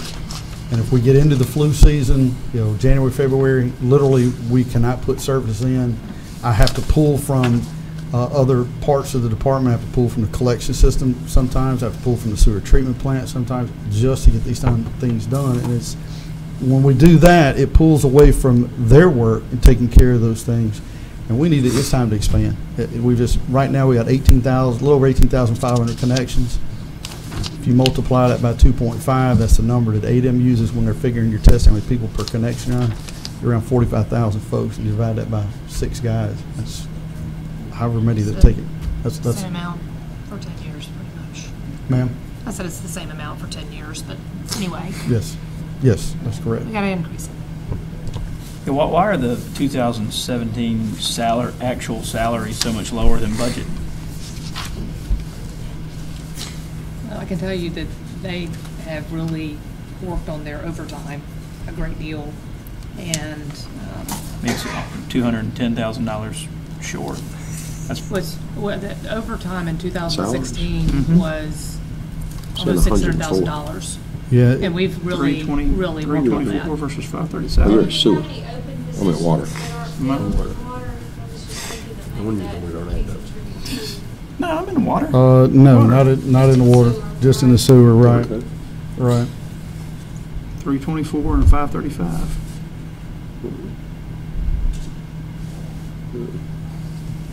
Oh, man. Why am I looking at Hit the wrong button. Jack? Good gosh. Well, you moved it, my finger hit the wrong button. Well, I mean, I'm looking at water service. Okay. Which Here's section water. are you working on, personnel? Yes, ma'am, I'm sorry, on the Here. first page. Oh, first one. Okay, never mind. Yeah, Never mind. Overtime in 2016 was probably very, very high due to several projects that we were trying to get completed. And we have worked very, very diligently to keep overtime to emergencies only. But it's hard. It's hard when you start getting backed up with folks coming in as fast as they're coming in wanting services. They're wanting them done. Trying to be more efficient. That's the number one thing. We just want to be more efficient with our services to the community.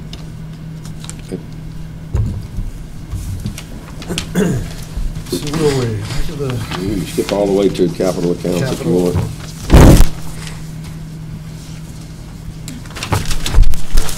I did notice nothing for community development this year. It's all in general fund because that is a city expense. Okay. So it'll be now showed as a, Transfer. thank you. Okay. in the capital, looking in the 2018 for an F-250 truck, the mileage, we've got a little over 1.6 million miles on the fleet, and they're starting to break down faster than we can keep them fixed. And there just comes a point where it's not worth, excuse me, not worth keeping those trucks in the fleet. I've got one that's got over 250,000 miles and a little cube on it, doesn't even work anymore. So it's time to start replacing these trucks. Some of the stuff is smaller items like mud hog pumps for our construction crews. We have a water main break. They have the proper equipment to pump the water out of the holes with. We've been through several of these little small centrifugal pumps, and they're just not, they don't hold up. Repair water well 3. That well was put in 1981. It's never been out of the ground. It is now not pumping at its rated capacity.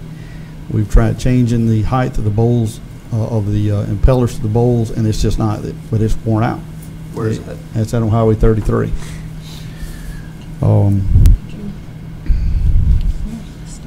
The whole well itself needs to be pulled, which is the pump, column pipe, shaft, spider bearings, and the stuffing box bearings. All that has to be repaired or replaced to get it back to its original pumping capacity. We replaced one of the bigger trucks, truck 460. It's one of our heavy construction trucks for installing water, sewers, water main repairs, sewer main repairs. Those are our big trucks.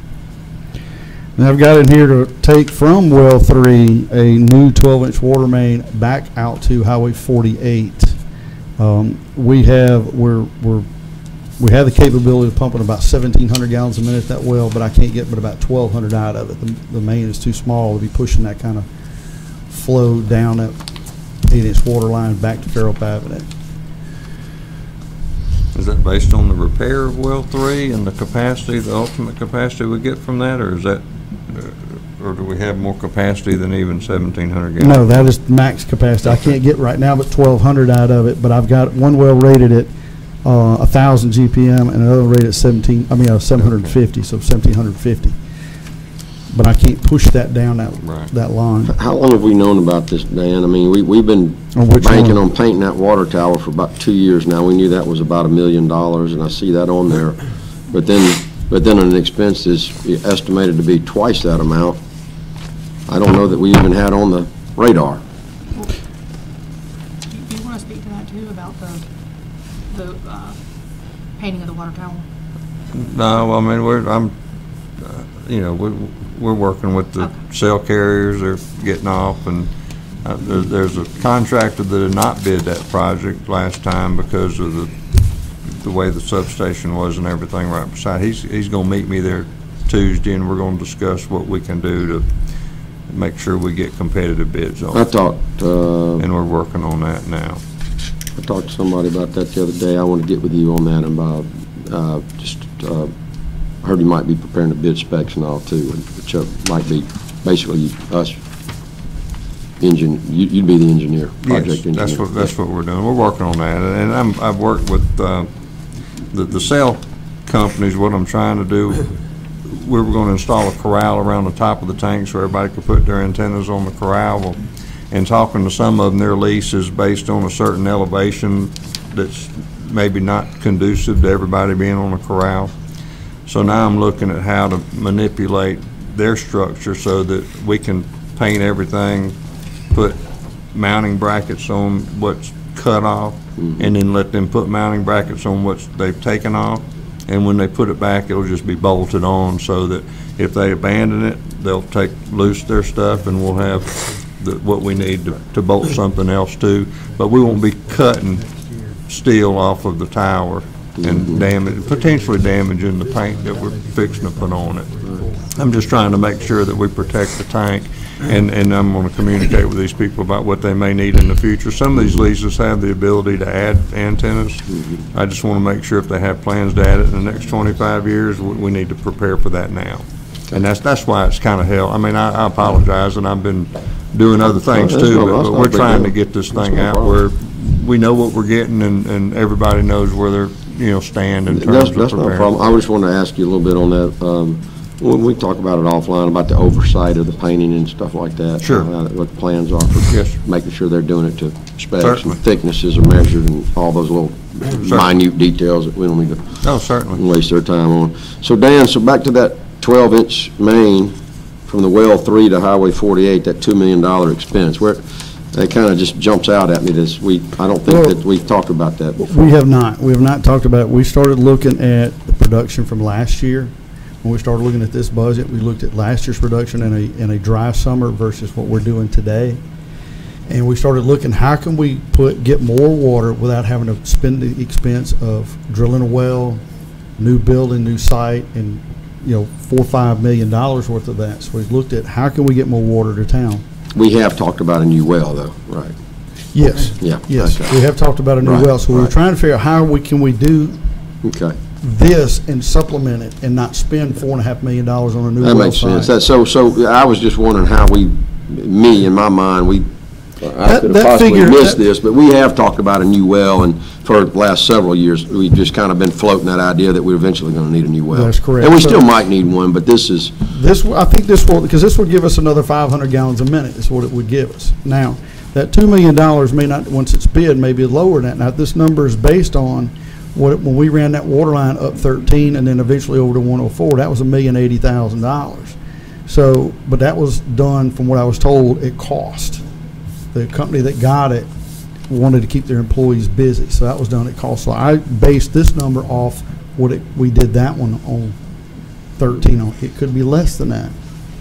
But And plus, we'd like to incorporate the modeling of the water system in some of this mapping upgrades that we do, so when we put that line in, we'll know, pretty much what to expect from it. And there may be options on loop lines we can lay, on other roads that exist that may not have a water line on them now, that will expand our service area and provide the same level of service when we're finished with it. you know what I think would be helpful for the council as well, as we look at a lot of these big ticket items, and we keep talking about the GIS services and the mapping, and it'd be nice to see like a demonstration of that. What does that look like? What are we paying for?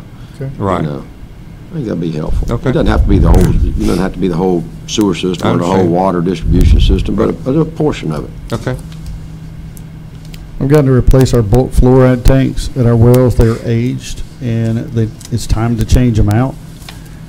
We get our fluoride in 55-gallon drums, and we transfer it up into a bulk fluoride tank. So it'll gravity feed into the building into a smaller little day tank to be measured and dispersed properly. Okay. A trench box. We have a need for a trench box when we have one now, but it is not the correct one we need. And this total cost, that's at $10,500 is a total. That's not split. That would still be split between the departments, but that is the total cost of it. So it would be split 3 ways, Okay. the 10.5. We're in need of a new ground penetrating radar. The one we have in the last year has been down for repairs 3 times. And what it is, we have to send it on an emergency to, I think it's North Carolina, to be repaired. And that is our lifeline for locating utilities.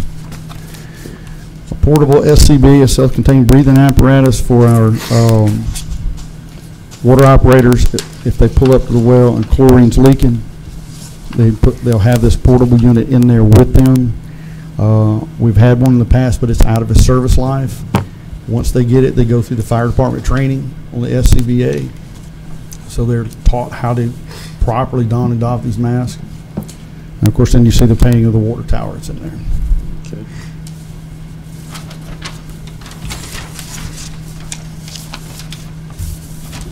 Any questions on the water? Any questions, council? Questions, Mayor? It's good. Thank you. Let's talk about a sewer a little bit here. This one's a little more difficult. As far as the revenues, there again, we're projecting a slight increase in the sewer charge, and also based on some of those subdivisions that are upcoming developments that we're seeing. Sewage charges are down just because water usage is down, once again, probably attributed to a very, very wet summer, correct? Yeah, when the water usage go down, they go hand in hand. Right. And this year in the sewer, wanting to convert a position in our collection to an electrician. He is trained by the Department of Navy and works for us. He's a great electrician, and I'd like to convert his job that he's doing over to what an electrician's pay would be.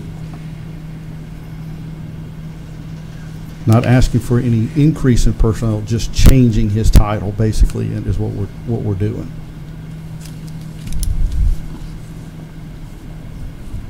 Okay. Training school, some of the same schools that we talked about in the water, which was Alabama Rural Water, WEFTEC and any miscellaneous schools for our operators. There again, how important it is to keep our operators trained and up to date on the latest regulations and things that EPA or ADEM is coming down with.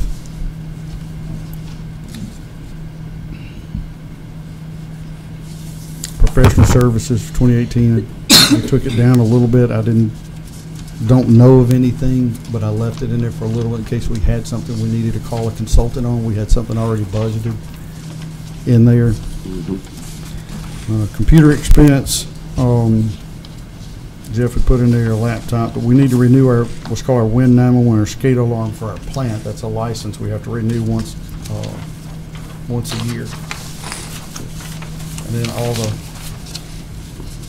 other mapping support services that IT had put in there. We're not going to question any of those. Go through those. All right. Let's jump over to the maintenance of the buildings. 50360. Down at the treatment plant, one of the blower buildings that we have, it was one of the original buildings.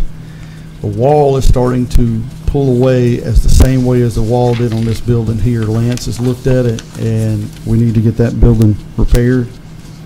And then we got several lift station buildings, odds and ends, that we need to repair throughout the system. Boards, facial boards, fix some concrete slabs. That's why you see those in there. You know, let me make sure it's not in there, Dan. Let me just peek at capital real quick.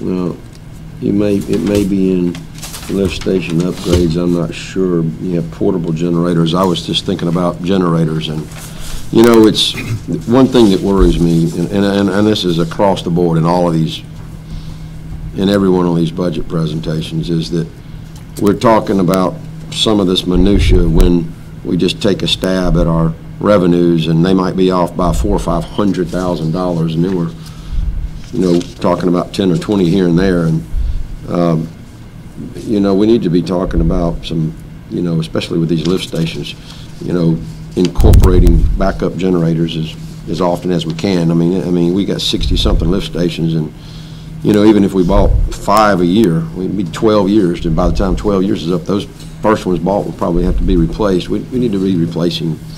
Well, I'm not sure what the cost of them are. 20,000 a piece, 30,000. Probably. I wouldn't be an advocate for fixed generators at each lift station. That's just. You think the portable generator is the way to go? Certainly. Okay. Yeah. You maintain 3 or 4 portable generators versus 50 or so. So that's covered in the capital expense. I saw we two do portable have generators. some. Yeah, we do Okay. have. And plus, sometimes it's the electric system that you got to work on. So you want to have a dry prime pump that you can bypass the entire electric and pump system of the lift station and still move the water. 37.5 each. That makes sense. We'll get to that in a second. I'll show you something. Okay. I just want to Little make sure supporting we had that covered. documentation. I want to Sent make it sure we to had you that the other covered. Maintenance of the plant, that not only includes the sewage treatment plant, it includes anything in the lift stations, from pumps, rotating assemblies, breakers, anything that goes on out in the field comes out of that budget. And pretty much I took last year's and used the same figure this year for this upcoming budget. Telephone, Jeff put, you know, IT director put those in. Dues and memberships is Alabama Rural Water.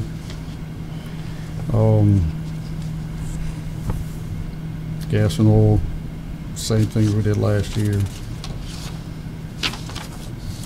Maintenance of our vehicle and equipment's up a little bit due to our sewer machine. We need to invest a little money in our sewer machine. The dash needs to be replaced, and it's gotten to the point it's dry rotting. Some of the stuff's come loose. I need to do some regular maintenance, regular maintenance out in some of the vehicles and equipment we need to do out there. The sewer machine, I just got a quote on just on the outs of it. Between the dash and that, it's about $8,000 worth of maintenance we need to do on that. We paid, I think it was right at $200,000 for that machine when we bought it. It's been well worth its weight in gold, but we need to do some more maintenance on it, so a few more years we can get out of it before we have to buy another one.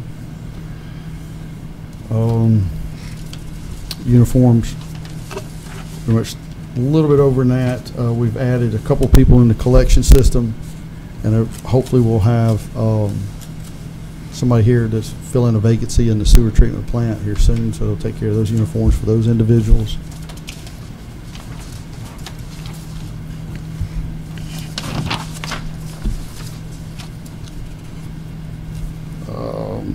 Chemicals and testing stayed pretty much the same. I want to talk about the capital next. Mm-hmm. All right. Had in there for another F-250 truck on the sewer side. Sewer line rehab, we raised what we did from this past budget to this one. We need to try to do more if we can in our sewer line rehab and manhole rehab. What was spent this year? The cured in place pipe. Cured in place pipe. Liner. Right, but what amount? 360 something thousand we spent on that. Now we got in there our sewer bypass pump. I put one in the budget this year, but times 3, one for in the next budget and the budget after that. And I want to show y'all something during the rain event we had. Got a very brand new subdivision. This is why we want bypass pumps. That is 3 transformer banks that are washed down in. The only thing that's holding them up is actual wires going into transformer. That was at Firethorn, I think, phase 3. Yes, it was over in Firethorn. Washed the hill away and washed the transformers. The only thing holding them up there from falling over into the detention pond is the actual primary wires themselves. When it did, it took that lift station offline. Fortunately, we have one backup generator and those pumps that it would carry at that station. And then somebody had to go out every so often, crank the generator, turn it on, pump it down until EMC could get back out there. Well, first the developer had to come back in and rebuild that whole embankment, get it back. Then Ball and EMC had to come back in and then reset those transformers in there. Well, these bypass pumps, you can set them up in such a way that they'll crank themselves and turn themselves back off when it's not down. And they're what's called a quiet pack. They're very, very quiet. Our generator is very, very loud. Thank goodness there wasn't a lot of folks around in this area living right now. But that, that's not even the natural, like the natural drainage into that retention pond there. What caused a lot of those is there were sock pipes. The transformers were in all of the drain inlets. And we had such a tremendous amount of rain in a short period of time. It blew that out, run across the road, and hit it and run down that hill, and then it started cutting that and washed all that loose soil, and it did. The transformer just fell. Okay, so it was really up. I'm not seeing what's up. Yeah, what you can't see is what's above that. Yeah, this is actual sidewalk here, and the road is here, and there's an above here. So that water got going pretty good, but I thought y'all would like to see that, to see what we're dealing with out there. Like they need some more engineering.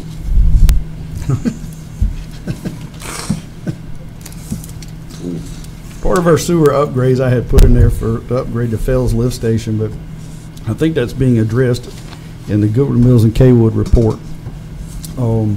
So, the upgrade, the lift station upgrades,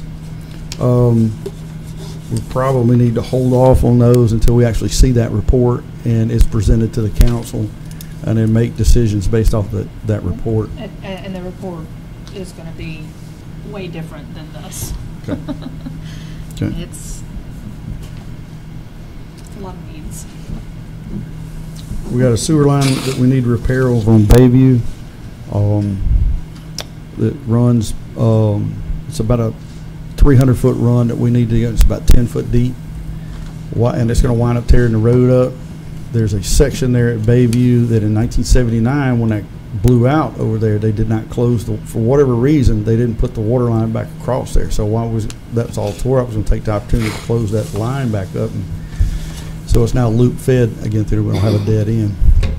That's right there off of Fairhope Avenue. I guess it used to be old Pontiac dealership. I believe it's set right there at that vacant. I think it's now some apartments or something that's supposed to be built right there.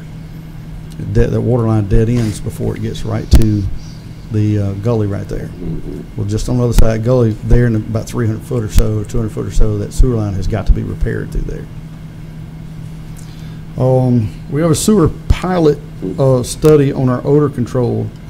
We spend a tremendous amount of money during the year on odor control. Well, they make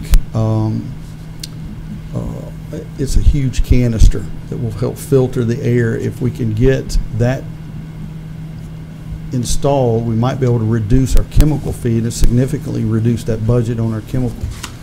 So we'd like to try to do that study and see how it would work. And if so, and it's successful, then we can certainly reduce our chemical feed.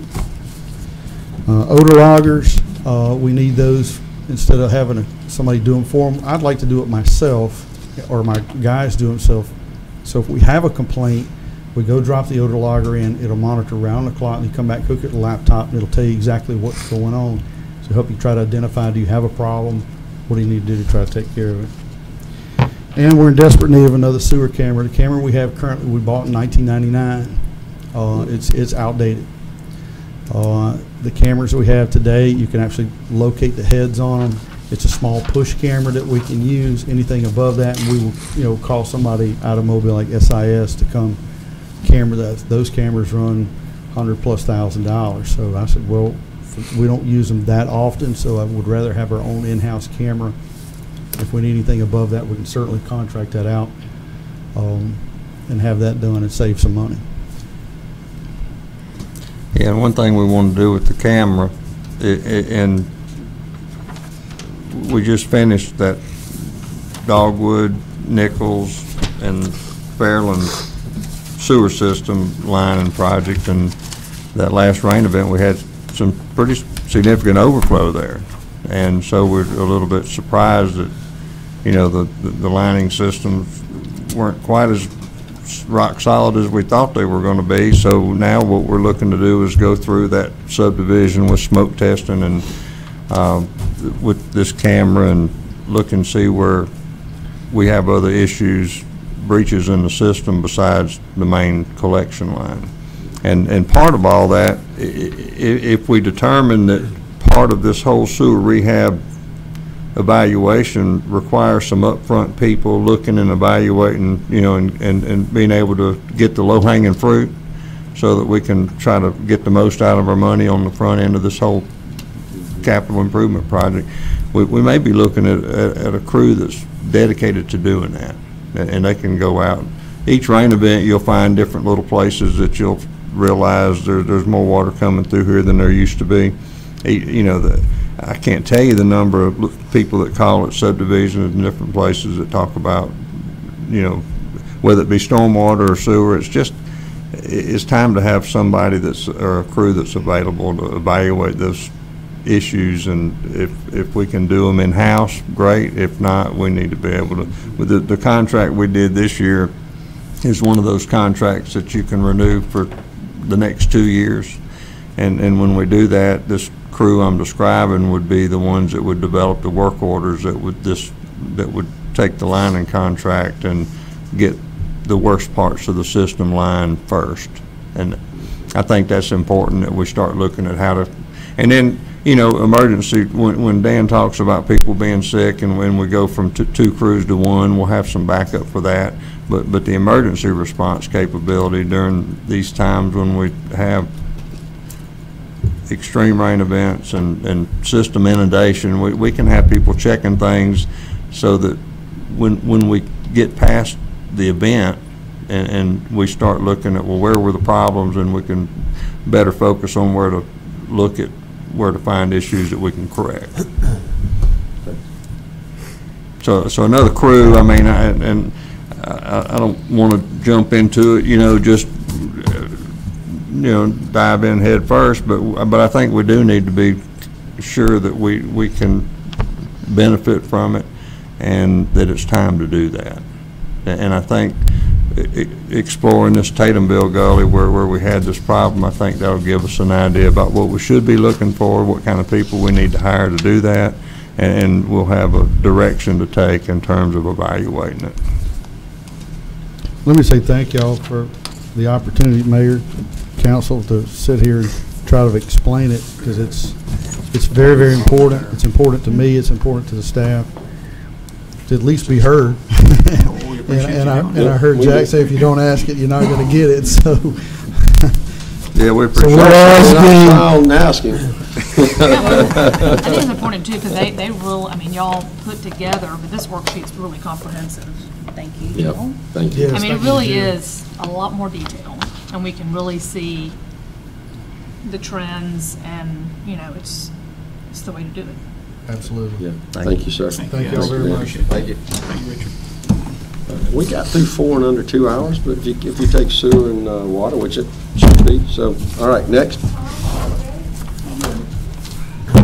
Yeah, we have how many more? Just, rec and adult rec, Rec and adult rec. Is that 1 or 2? just 2. Just a couple hours worth.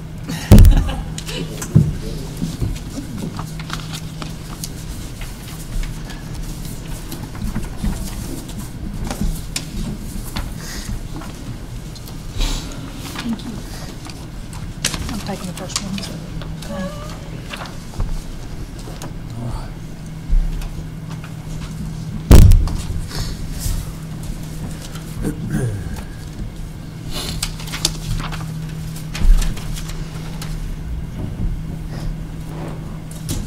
All right, personnel. The big thing is lifeguards. It's getting harder and harder to find get the best people at $8.28 an hour. So, you know, we're asking to increase the lifeguards to $10 an hour. There's only half a dozen or so that work throughout the winter, but in the summer months, we go up to 25 to 30 lifeguards to, you know, rotate a staff of 6 or 7 throughout the pool. So that's the only thing I'm really looking at for the as far as the pool. It's just an increase in pay from $8.28 to $10.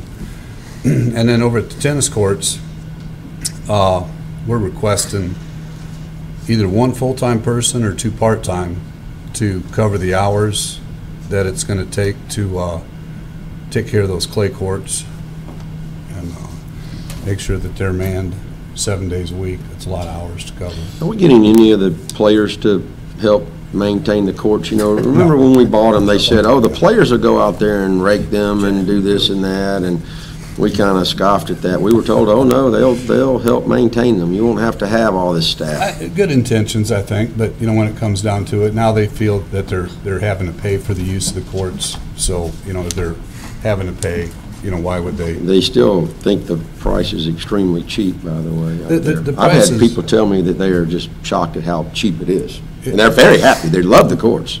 The courts love are in the great courts. shape.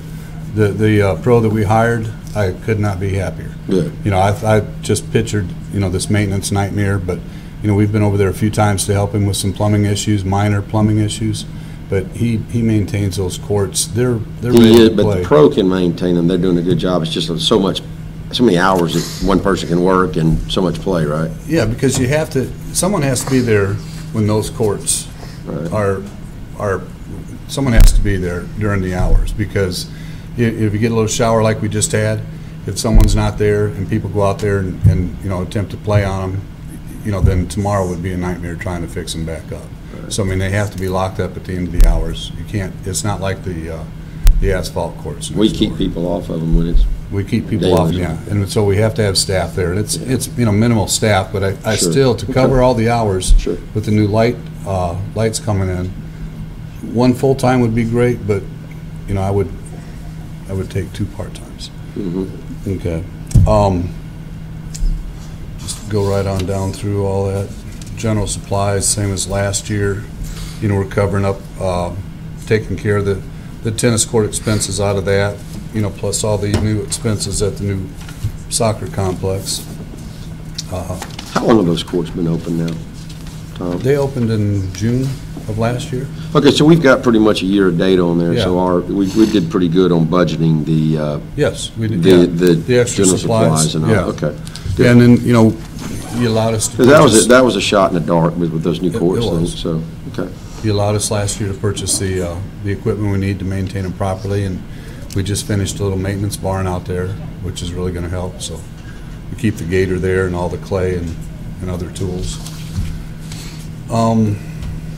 You know, just a couple things, memberships, dues. I went up, and I'm asking for some more money on uniforms, which, doesn't seem like a big deal, but it is, because, back to the lifeguards at $8.28 an hour right now, they have to pay for their own certification through the Red Cross, and they have to buy their own swimsuits. We require red swimsuits. It just never set right with me, and I'm going to continue to ask until we can, purchase 2 swimsuits per lifeguard to get them through the year. I feel it's right. And then, also, we've never really clothed the rec center and tennis employees, so that's why I'm doubling the amount that that I've got budgeted now, and bring it up to $4,500. Try to have everybody looking uniform. The purchase vehicles and equipment. I tried to buy a new zero-turn. I bought one last year, and I just try to buy a new zero-turn mower once a year, keep that cost down, and another paint machine, because we do use those quite a bit. Those are kind of minor things. The big thing on this is the fairway mowers. They obviously they run just over $50,000 a piece, and I'm in desperate need. The older ones in my fleet, the oldest one is an '07. It's got over 2,000 hours on it. Then I inherited 2 from the golf course and bought out of their lease. I believe it was 2 years ago, and so they were well worn at the time, but I was asked to buy that lease out and see if I couldn't get a couple years out of them, and we have, and they're still running, but they're at 1,600 hours. They've got a lot of time on them. You start having hydraulic issues and things like that. So the golf course always leases. They always have a big lease package where they lease all their mowers, and we've done that on a single basis, twice, but so we're looking at at a cost of $220,000 to replace 4 of those mowers, or a cost of $57,000 a year. That's an That's for a 3-year lease. Which, the lease doesn't look too bad. I mean, that's assuming, they would have to last 12 years to equal, almost 12 years to equal the lease price. We get a lot of mileage out of our equipment. I mean, we have You think they last 12 years, though? 12 years is pushing it on Yeah, on the the hydraulics. leases, and you get newer, you get newer equipment after 3 years. You get newer equipment after 3 years, and you get the good out of it that's still decent enough to, to either buy out or just turn back in. It's worked for the golf course for a long time, and those reel mowers are a pretty integral part of keeping those sports fields, the way we do. Good mowing practices is everything. So I'm asking you to consider one or the other there. What does the 382 figure include? The 220 or the 57, or is it just a total? Should that be reduced by one or the other? Jill, do you know? That's a total. That's a total. So that 382 includes the 220 and 57? Yes. So we know it's at least 57 less than that? Yes. Okay. Tom, while I'm thinking about it, just as a side note, and Jill, you might can work on this with all your spare time. I know you have. I am kidding. I'd like to, and Mayor, you may have actually had this done. Where did Mayor go? I looked over, she's gone. Mayor, where'd you go? I think she may have asked you to do this recently. Jill, I was in a meeting with Sherry Lee and Wayne yesterday, and this was brought up. The value that we provide the Baldwin County school system with labor and the equipment and the use of fields. I'd really like, 4 years ago, we had about there was about $550,000 in kind a year. And I think this council deserves to see updated numbers on where we are with that. I mean, we pump a tremendous amount of money into, there are facilities, but they're being used by Baldwin County Board of Education. I want to tell you, as a son of a high school football coach, my dad mowed the field. We didn't have the city of Ancleve mow the field. And coaches did it. And coaches washed clothes and coaches swept. And nowadays, we're paying city employees And I'm not trying to put you out of a job, I understand. but I mean, when you look at these budgets, I just, and I know that they are appreciative of it, but there comes a time when we need to remind them that they need to be appreciative of it. It's been probably 3 or 4 years ago. We sat down over a few months' time and looked at everything we were doing and broke down our maintenance, our employee cost and supply cost, and broke it all down. And I didn't bring that with me tonight, but I can update that and get it to you. And it was more than a third of our budget, I think, that we do for school sports. Exactly. The rest is youth sports, but when you There was a time we charged them for utilities, and somewhere along the way, years ago, that went by the wayside. We don't charge them for utilities, we give that away. And, I think it's time for them to give us something.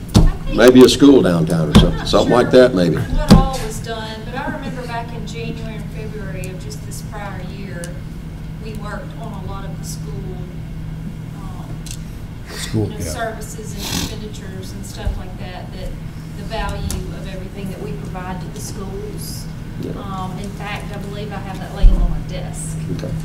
Yeah, if you'd like to see it. Would you guys like to see it? I can update mine and send Sure. it to you what That'd be great. we spend. That'd be great. Okay. Just put it in our boxes. Okay. Just when you get to it. We don't have to have it tomorrow or next Understood. week. I mean, I know you're busy with this. Moving on down the line, after that, a couple things we'd really like to have to keep the fields in excellent shape. We want to keep moving forward with, and it's not new technology, it's just better technology than what we've got, what we're operating with. And it's an aerator for about $9,000 and a flail mower, which we'd use on baseball fields to maintain the lips where the dirt meets the grass. Asking for, we haven't had a new pickup truck. Last new one we bought, I think, was 13. And just with the new soccer complex and driving all the way down to Barnwell and everything, sometimes we run out of trucks. So I'm looking at just a regular cab, half-ton pickup truck at 18. And then this year, we just recently spent $60-some thousand budgeted items for upgrading some fitness equipment at the rec center, and that's going to be delivered soon. But we're asking in this coming year's budget for another $55,000 to upgrade some more of the equipment, and we basically just replaced over a third of the equipment. You spent a lot less than what's budgeted, I noticed that. We did, yeah. We budgeted 87. We come in at 60, I think. Yeah, yours So considerably less. So yeah, we'd like to update some more of that equipment because it's been there since '09. And then get down into capital improvements. Just again, it's not huge amounts of money, but a $6,000 concrete standalone wall and half a tennis court. Because right now we've got a backboard on one of the courts, so if somebody wants to go out there and play tennis by themselves, they're taking up a whole court. So this would be a standalone concrete wall that sets outside the existing courts. I had in the budget last year of $7,000 to close in the maintenance shop at Founders Park. But right now I've got mowers that are going back and forth from Founders Park to Manly, having to, either pile in a pickup truck and come back and punch out for lunch, get back in the pickup truck and go back over to Manly, and then the mowers at the end of the day are coming back and forth. And just, we've timed this a couple times, and you're at about 16 minutes to get on a mower, leave Founders shop, and drive over to the fields at Manly. It's 16 minutes, twice a day with 2 mowers. It eats up a lot of man hours. So what I'm asking to do is, I haven't spent that $7,000, but just below that is a maintenance barn. I could get a no frills, 2 overhead doors, 1 walk-through door, 40 by 40 barn, steel building for about $30,000. If the city, we all got together and formed up and poured the concrete slab, that would be an extra $2,500 in materials. But so we're asking for $30,000 for a barn over there. It would just help alleviate a lot of manpower loss going back and forth, and a lot of wear and tear on these. How big of a barn did you say? 40 by 40. I got a couple quotes from from the local steel building builders, such as Kimco.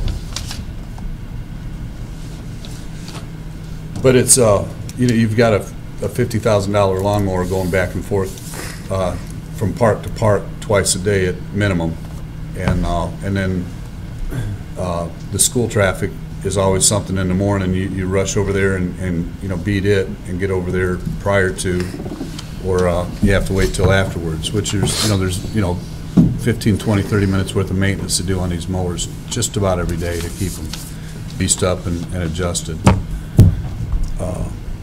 Moving on down from there, the stadium track resurface. We've over the years, anytime the track would get in bad shape, they would pay to have another 1.5 inches, 2 inches of asphalt put on it. And so over the years, it's gotten built up so much that now we have a drainage problem.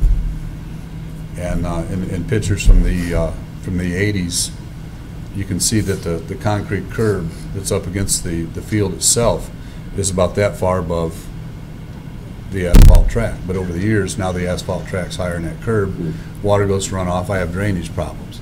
So at $65,000, they would come in, mill it down twice, and go down a total of about 5 inches, which would get us back below where we need to be, and come back in with a fresh 1.5 inches of asphalt.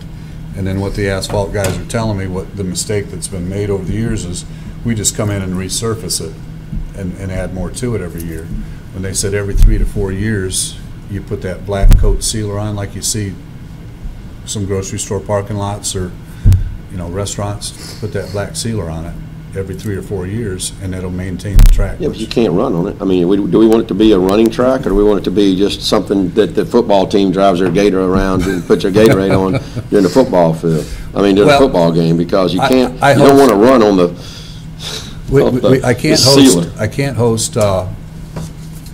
I can't host high school meets. Right, there's not enough lanes. It's got to be, what, 8 lanes? It's got to be 2 more lanes, and because of the way the drainage is set up, it would be major, to do that. So why are we doing it then? I hold 2 events that. Oh, we have the Special Olympics. Special Olympics, which is, very special to us, and I host 1 or 2 middle school track meets, which they can use that asphalt track. I would highly advise no sealant on there if they're going to be running. Well, it's not a slick sealant. I mean, it's what you see that they do in parking lots. All it does is seal that aggregate in there. Okay. And make the track last longer, where it won't start splitting and cracking. Does that cost, you said mill twice and add 1.5 inches of new? Does that include new striping? We can stripe it. We stripe it? We'd stripe it. We striped it before. Okay. We do that every once in a while. You got all this. We got all the machines, and it's just like, Ricky going downtown. We set up the blocks for the 400 meters and the 200 meters we and the don't 100 have the blocks meters. or anything like that. They don't use that in middle school. They don't have hurdles or nothing. They don't have zones for handoffs or anything like that? They have those zones, yeah, they're all there. Okay. Yeah. It's something I've been asking for a number of years, and my big thing is, because we're grass people, it's a drainage issue as much as aesthetic. It looks terrible. I'd like to see Baldwin County Board of Education build a brand new track somewhere for the high school. 8 lanes. 8 lanes. Yeah.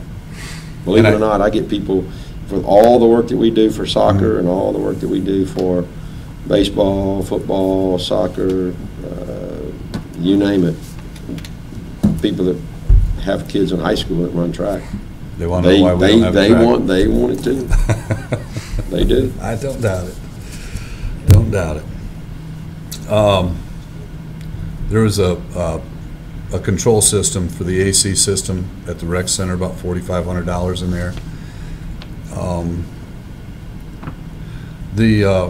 Replacing the plumbing at Founders Park restrooms, when that restroom was built in 98, 99, there's been issues ever since then with the plumbing just not having enough flow, and I think it's 1/2 inch piping in the walls and going to the you can turn on a sink and flush a toilet and watch the the sink slow up. I mean, it's that bad. And, so as, public restrooms, I need more flow, and I've brought Lance into it and talked to a plumber, and we could probably do it all the way from the main line into the building, larger water service going into the building, and redo all that inside for somewhere around south of $20,000. That was a high estimate. Back to the stadium. ADA platforms and ramps. The Baldwin County Board of Education went around a few years ago and redid the older stadiums and brought everything up to standards where it should be. And they didn't include us because it's not on their property. And the same, I got a quote from the same company that did theirs. And that's at $160,000. It's actually not a bad price for it. It's not a bad price. That's all in, them doing all the work. That's turnkey. And then there's been some talk over the last few years about press boxes. So there's companies out there that build prefab stadium press boxes. One route, if we're still in the mindset to do something about the press boxes there, you could build an 8-foot by 54-foot pre-built, installed. The only thing we would do is bore the holes and pour the concrete with the bolts in it, and they would come and erect it from there up. All the steel and everything, they're all We in. would put those on the ground, and then we put structure from the ground all the way up. Yeah. Okay. And we would just bore the hole, set the bolts, pour the concrete to their specifications.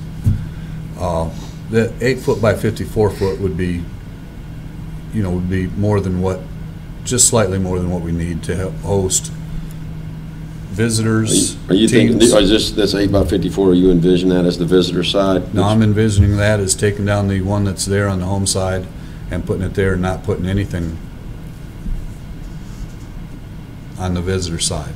And if you wanted to go the other way, those 8-foot by 18 press boxes, they're about $42,000 a piece, and it's the same thing.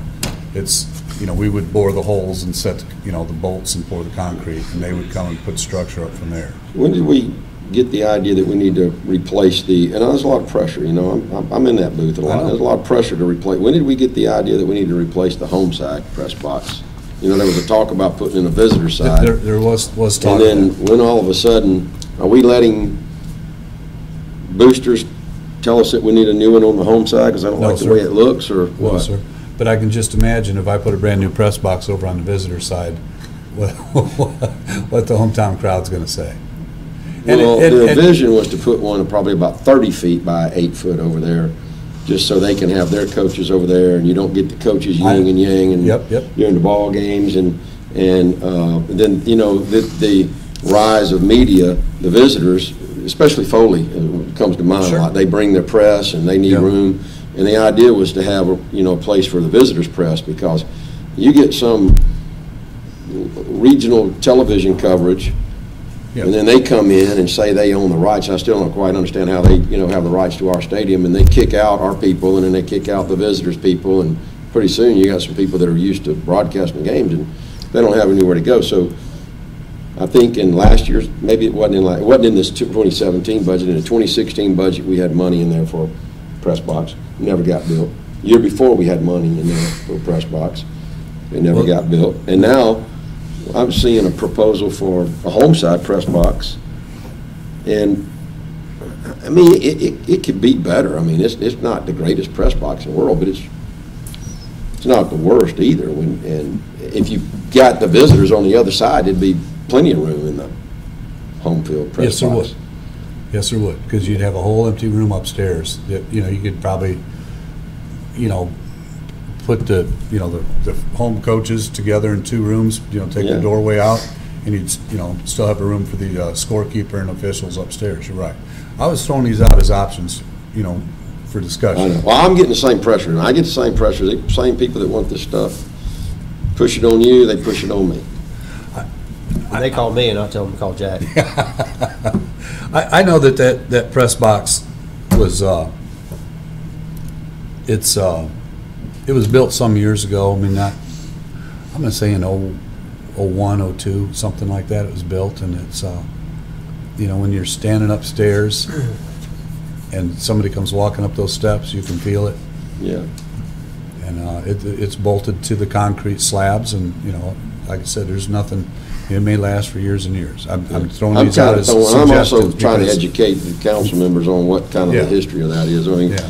Robert has probably spent a lot of time there with his son, daughter, playing ball. Jay hadn't gotten there yet, but he will be there. He will be there. And then the one last thing that's a fairly big item at $17,000 is the, you know, technology's changed since we built that pool, and there's a new system that electronically meters the sanitation levels and will open up the dispenser and keep the sanitation levels exactly where they should be without it being done on a manual basis, with us going back in there, you know, numerous times a day and checking and making sure that that the bromine dispenser stays at the level that it should be, and it's got the proper flow through it and everything. This is all done electronically now. It's just newer technology than what we had when we built the pool, and you're about $17,000. They also, that includes a new electric motor, which ours runs. It's a big 15-horse electric motor, runs 24 hours a day, 7 days a week, and they would install a motor that has 3 speeds, because during non-use times, they don't believe that the filtering system and the sanitation system needs to run wide open like it does now. But that's just the way ours was designed for, you know, like I said, 24 hours a day, 7 days a week. That pump is pumping 900 gallons a minute through those filters and through the sanitation. And then lastly, you know, all this hinging upon what that pool building repair is going to cost us.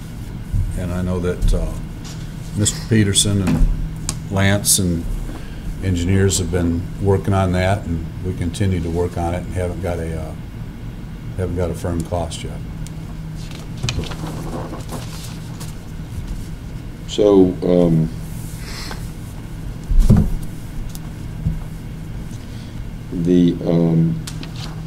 I know that there's very little income there. I only see expenses here, but, you know, do the memberships, pool memberships, memberships, they're supposed to show up as income in this department, or? They show, there is line items for them, but they weren't in the worksheet.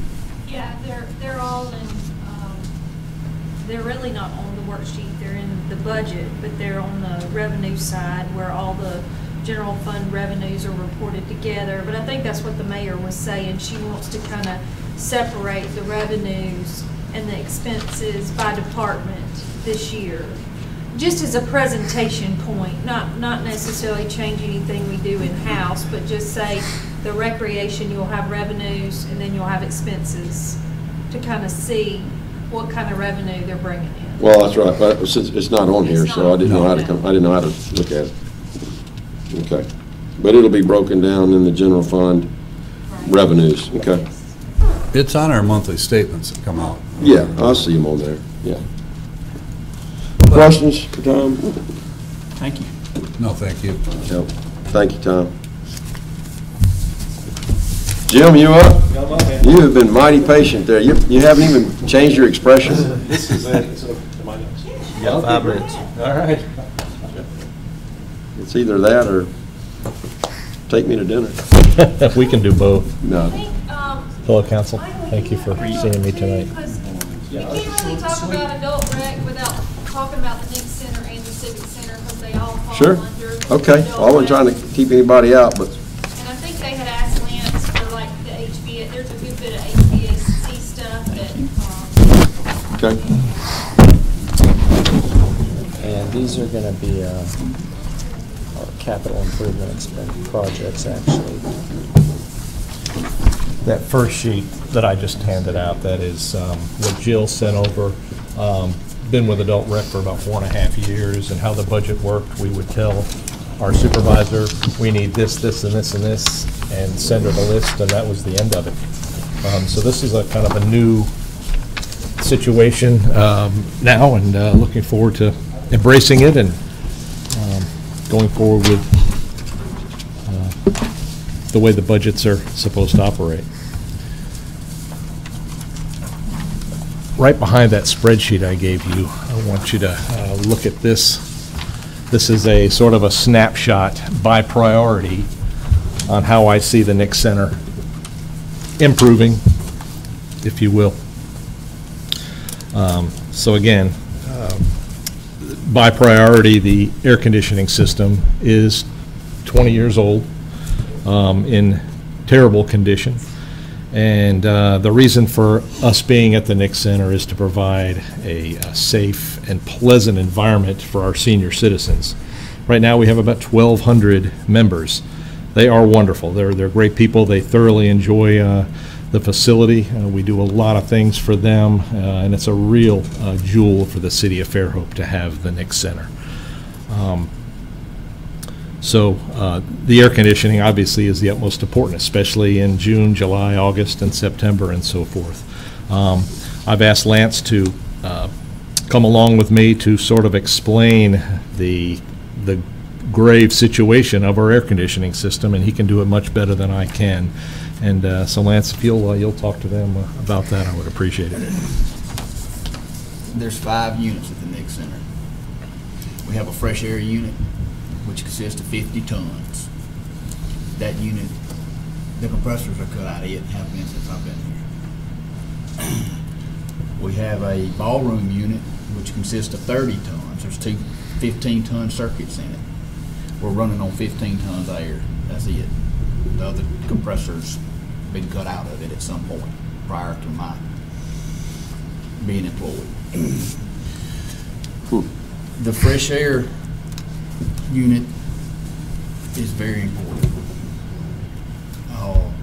It feeds all the other 4 air handlers that are there. It's the lungs of the system. So that being said, right now, at this point, the controls have been disabled in the Nick Center. We've gone back to residential thermostats at some point and rewired it with just residential thermostats hung on the wall and took the logic and symmetry out of the engineered system. This was a very good system at one point. Some Gorham built the duct on it, and I can't remember, a train put the equipment in. But it all relies on one another. Yesterday, we found some wiring issues that really concern me. If y'all want to look further into it, y'all we'll go down there and look at it on that. I'm just saying be prepared. I'm not saying that's what it's going to cost. What I suggest doing is hiring a train or someone to come in, go through this, and maybe, I doubt very seriously they're going to use the same equipment, but there's a possibility we can keep the air handlers and put a new condensing unit on the fresh air and do some duct work.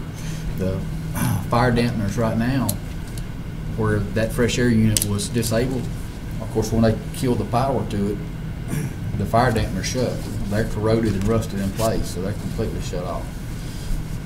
So I don't want to go in too much and elaborate on it too much, but if I would love for y'all to come down and walk through it with me.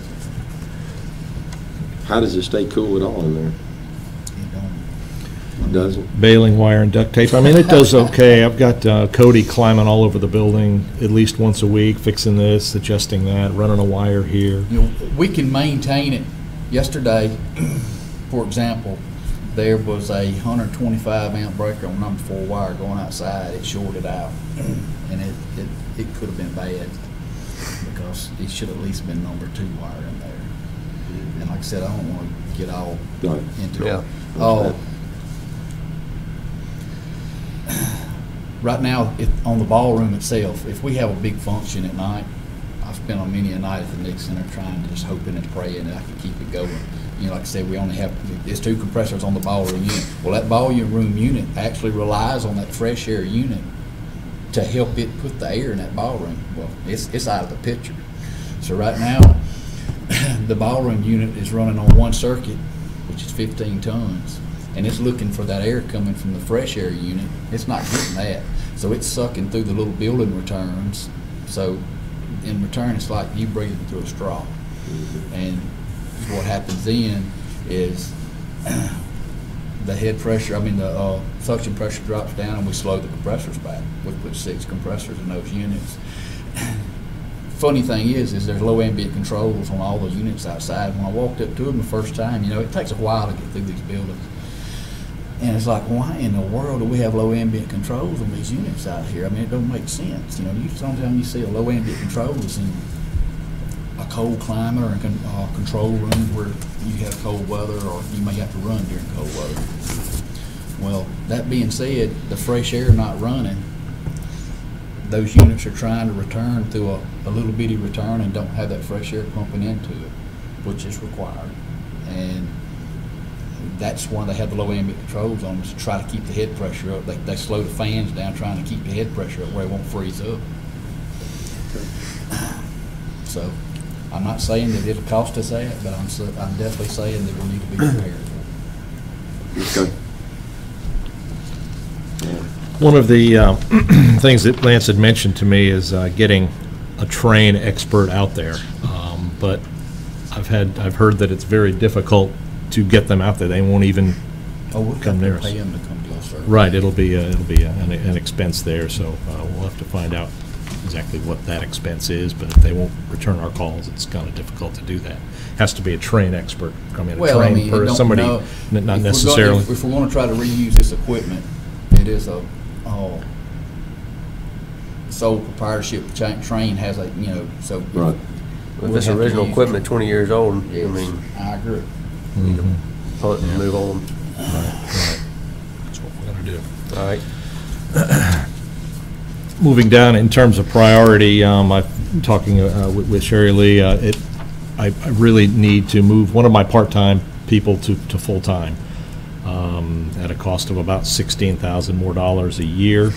In order to run the Nick Center properly, it's going to take the business end and the things that I do, plus the entertainment end of the Nick Center, and with that other full-time person working in conjunction with me, there'll be a chemistry there that is very similar to what Donnie and I had when we were at the museum. So I'm asking if we would consider moving a part-time person to full-time. So as far as personnel, that's the only issue I have at this point. In terms of other capital improvements, priority-wise, we want to make the Nick Center really look wonderful. The landscaping in front of the Nick Center parking lot is pretty ragged. I talked to Paul Merchant, and he said for about $1,500 he'll provide labor and put brand new shrubbery all across there. As you probably know, December 3rd is going to be the 20th anniversary of the Nick Center, and we're going to have a fairly large celebration for that, and so we really are going to be sprucing up the exterior and the interior. The exterior painting was on last year's budget, and I am going to complete that by the end of September of this year. I've got quotes in, and we'll probably have that done by probably the first week in September. That was on last year's budget. A couple of things that were on last year's budget that didn't get taken care of were carpeting, some additional chairs, and repair or replacement of some of the windows and doors. We have done about $6,000 of the $10,000 in the door replacement, so we've got about $4,000 left that I would like to move over to 2018 to finish those repairs. That $6,000 is a number that I got from Jill. She said we probably got invoices for about $6,000 of the 10. The other issue is the carpeting. My predecessors, Sherry and Sarah, they did a good job of sort of staying ahead of the curve in terms of improvements. So, they tried to sort of keep things going all along. So just replacing one section of the Nick Center carpet at a time seems to be an easier way to do that. So the card room, which gets used probably it's the most used room in the Nick Center, is the carpet that really needs to be replaced. We have bridge players in there pretty much 5 days a week, and it's full most of the time. So we've got an estimate of $10,000 to replace that carpet. We need 50 more chairs to make all 300 chairs match. We've got about 250 with a certain back height, and we need another 50 more to be able to accommodate these large weddings and receptions with chairs that all look alike. Then the doors and awnings, we've already talked about that. The front office cabinetry is the last thing on my capital improvements. It's been there for about 20 years.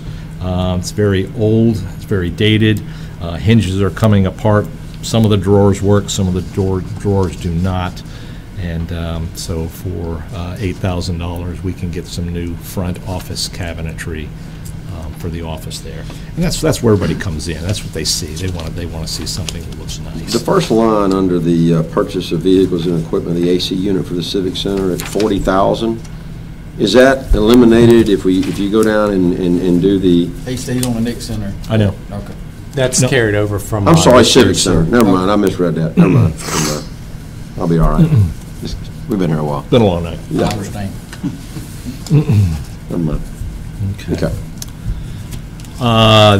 Then Shirley asked that we talk about raising our fees this year. We are by far probably 30–40% cheaper than anybody else providing a venue like we have. So the proposed increase to our venue would be $785 for the ballroom from $485. It's about a 60% increase. It's going to generate another $10,000 a year in revenue. Our total revenue right now is about $60,000. Comes from memberships, comes from ballroom rentals, group memberships. It's not a huge number, but that is the revenue number that we're doing on an annual basis now. About 1,200 members, and that grows every day. So it's we'll need.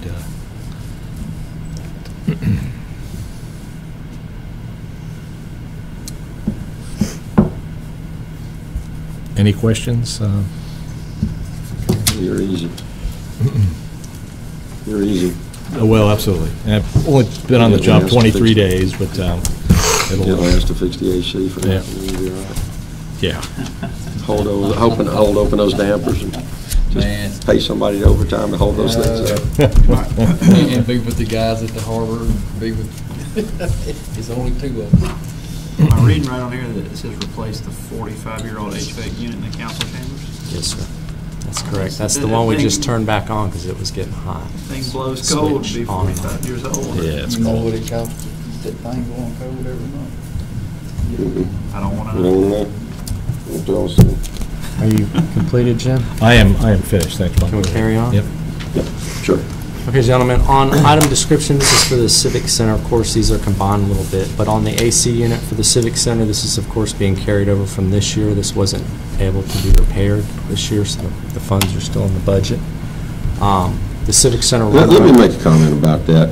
They are, but as a new year, I don't want to mislead anybody and think that if you didn't spend it, it goes to the next budget. The next budget is and it's an easy sale to carry over, don't get me wrong, but don't think that because it didn't get spent that it carries over to the next year. Let's say you had 20,000 out of 40,000 left and your next year's budget was 40. Well, you don't have 60, you still have 40 for that year. I'm not going to do that to you. I agree. Okay. I just wanted you to know that it wasn't repaired. Maybe I should have rephrased that yet. No, you did fine. You did fine. You're not even a problem with that, but there are department heads that feel like, I didn't spend that, and then when we put a number in the budget, they think, well, I didn't spend that next year, so this is my new budget. Well, that's just not true. I understand. We've been trying to spend this for 6 years. We were in the process. I've never seen City of Fairhope have a problem spending money. What's it? I don't know. It works against us. Where have you been? Well, it's a time constraint issue. Right, I understand. Next item on the runway, that's already been acquired. That's why it was just labeled there. What is the runway? The stage that goes out in front there? Yes, sir, for Okay. Optimus Club when they do their pageants. Right.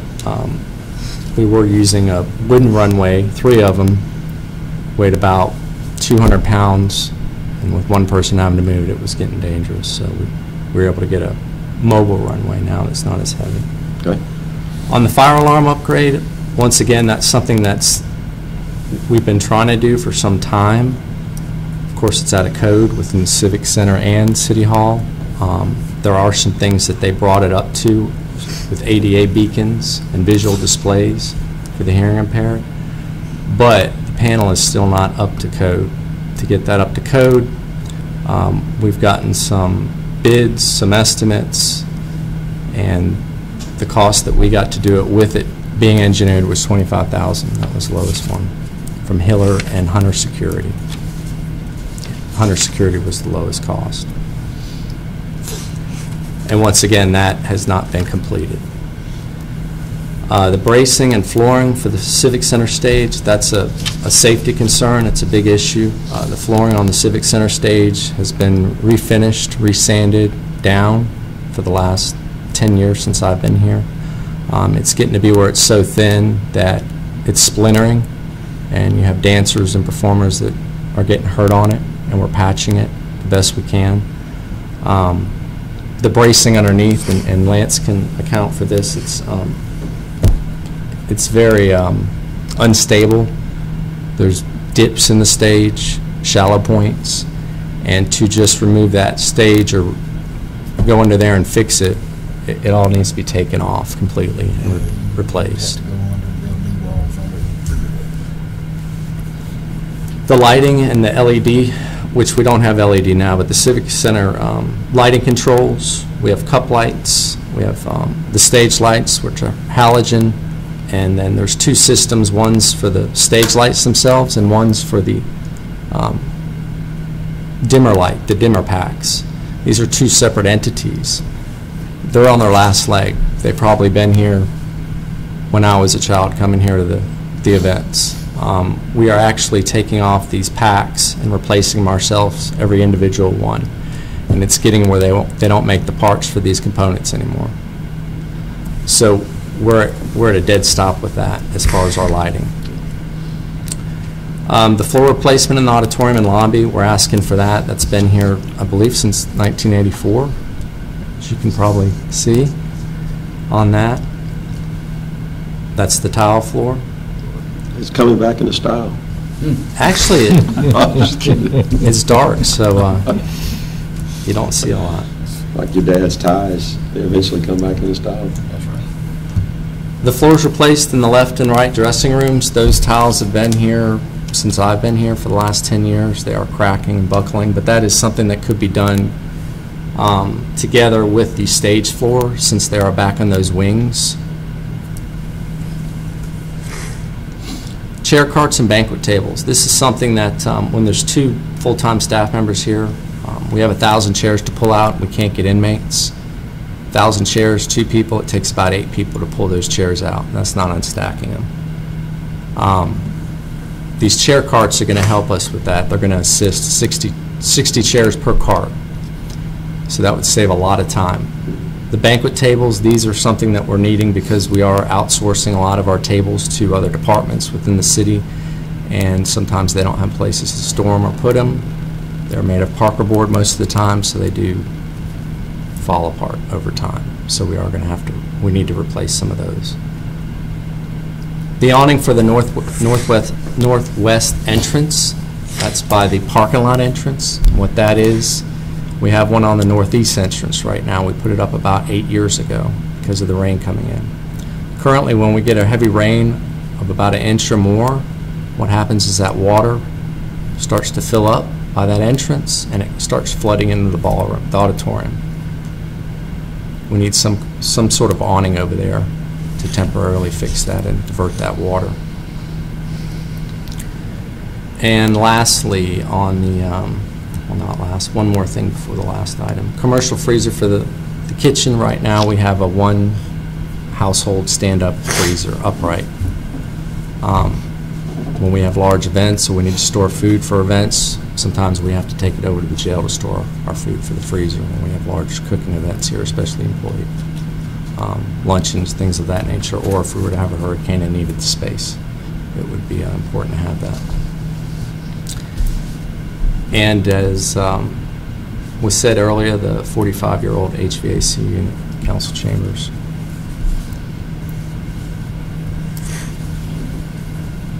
And that's all I have on my list, gentlemen. Questions, council? Any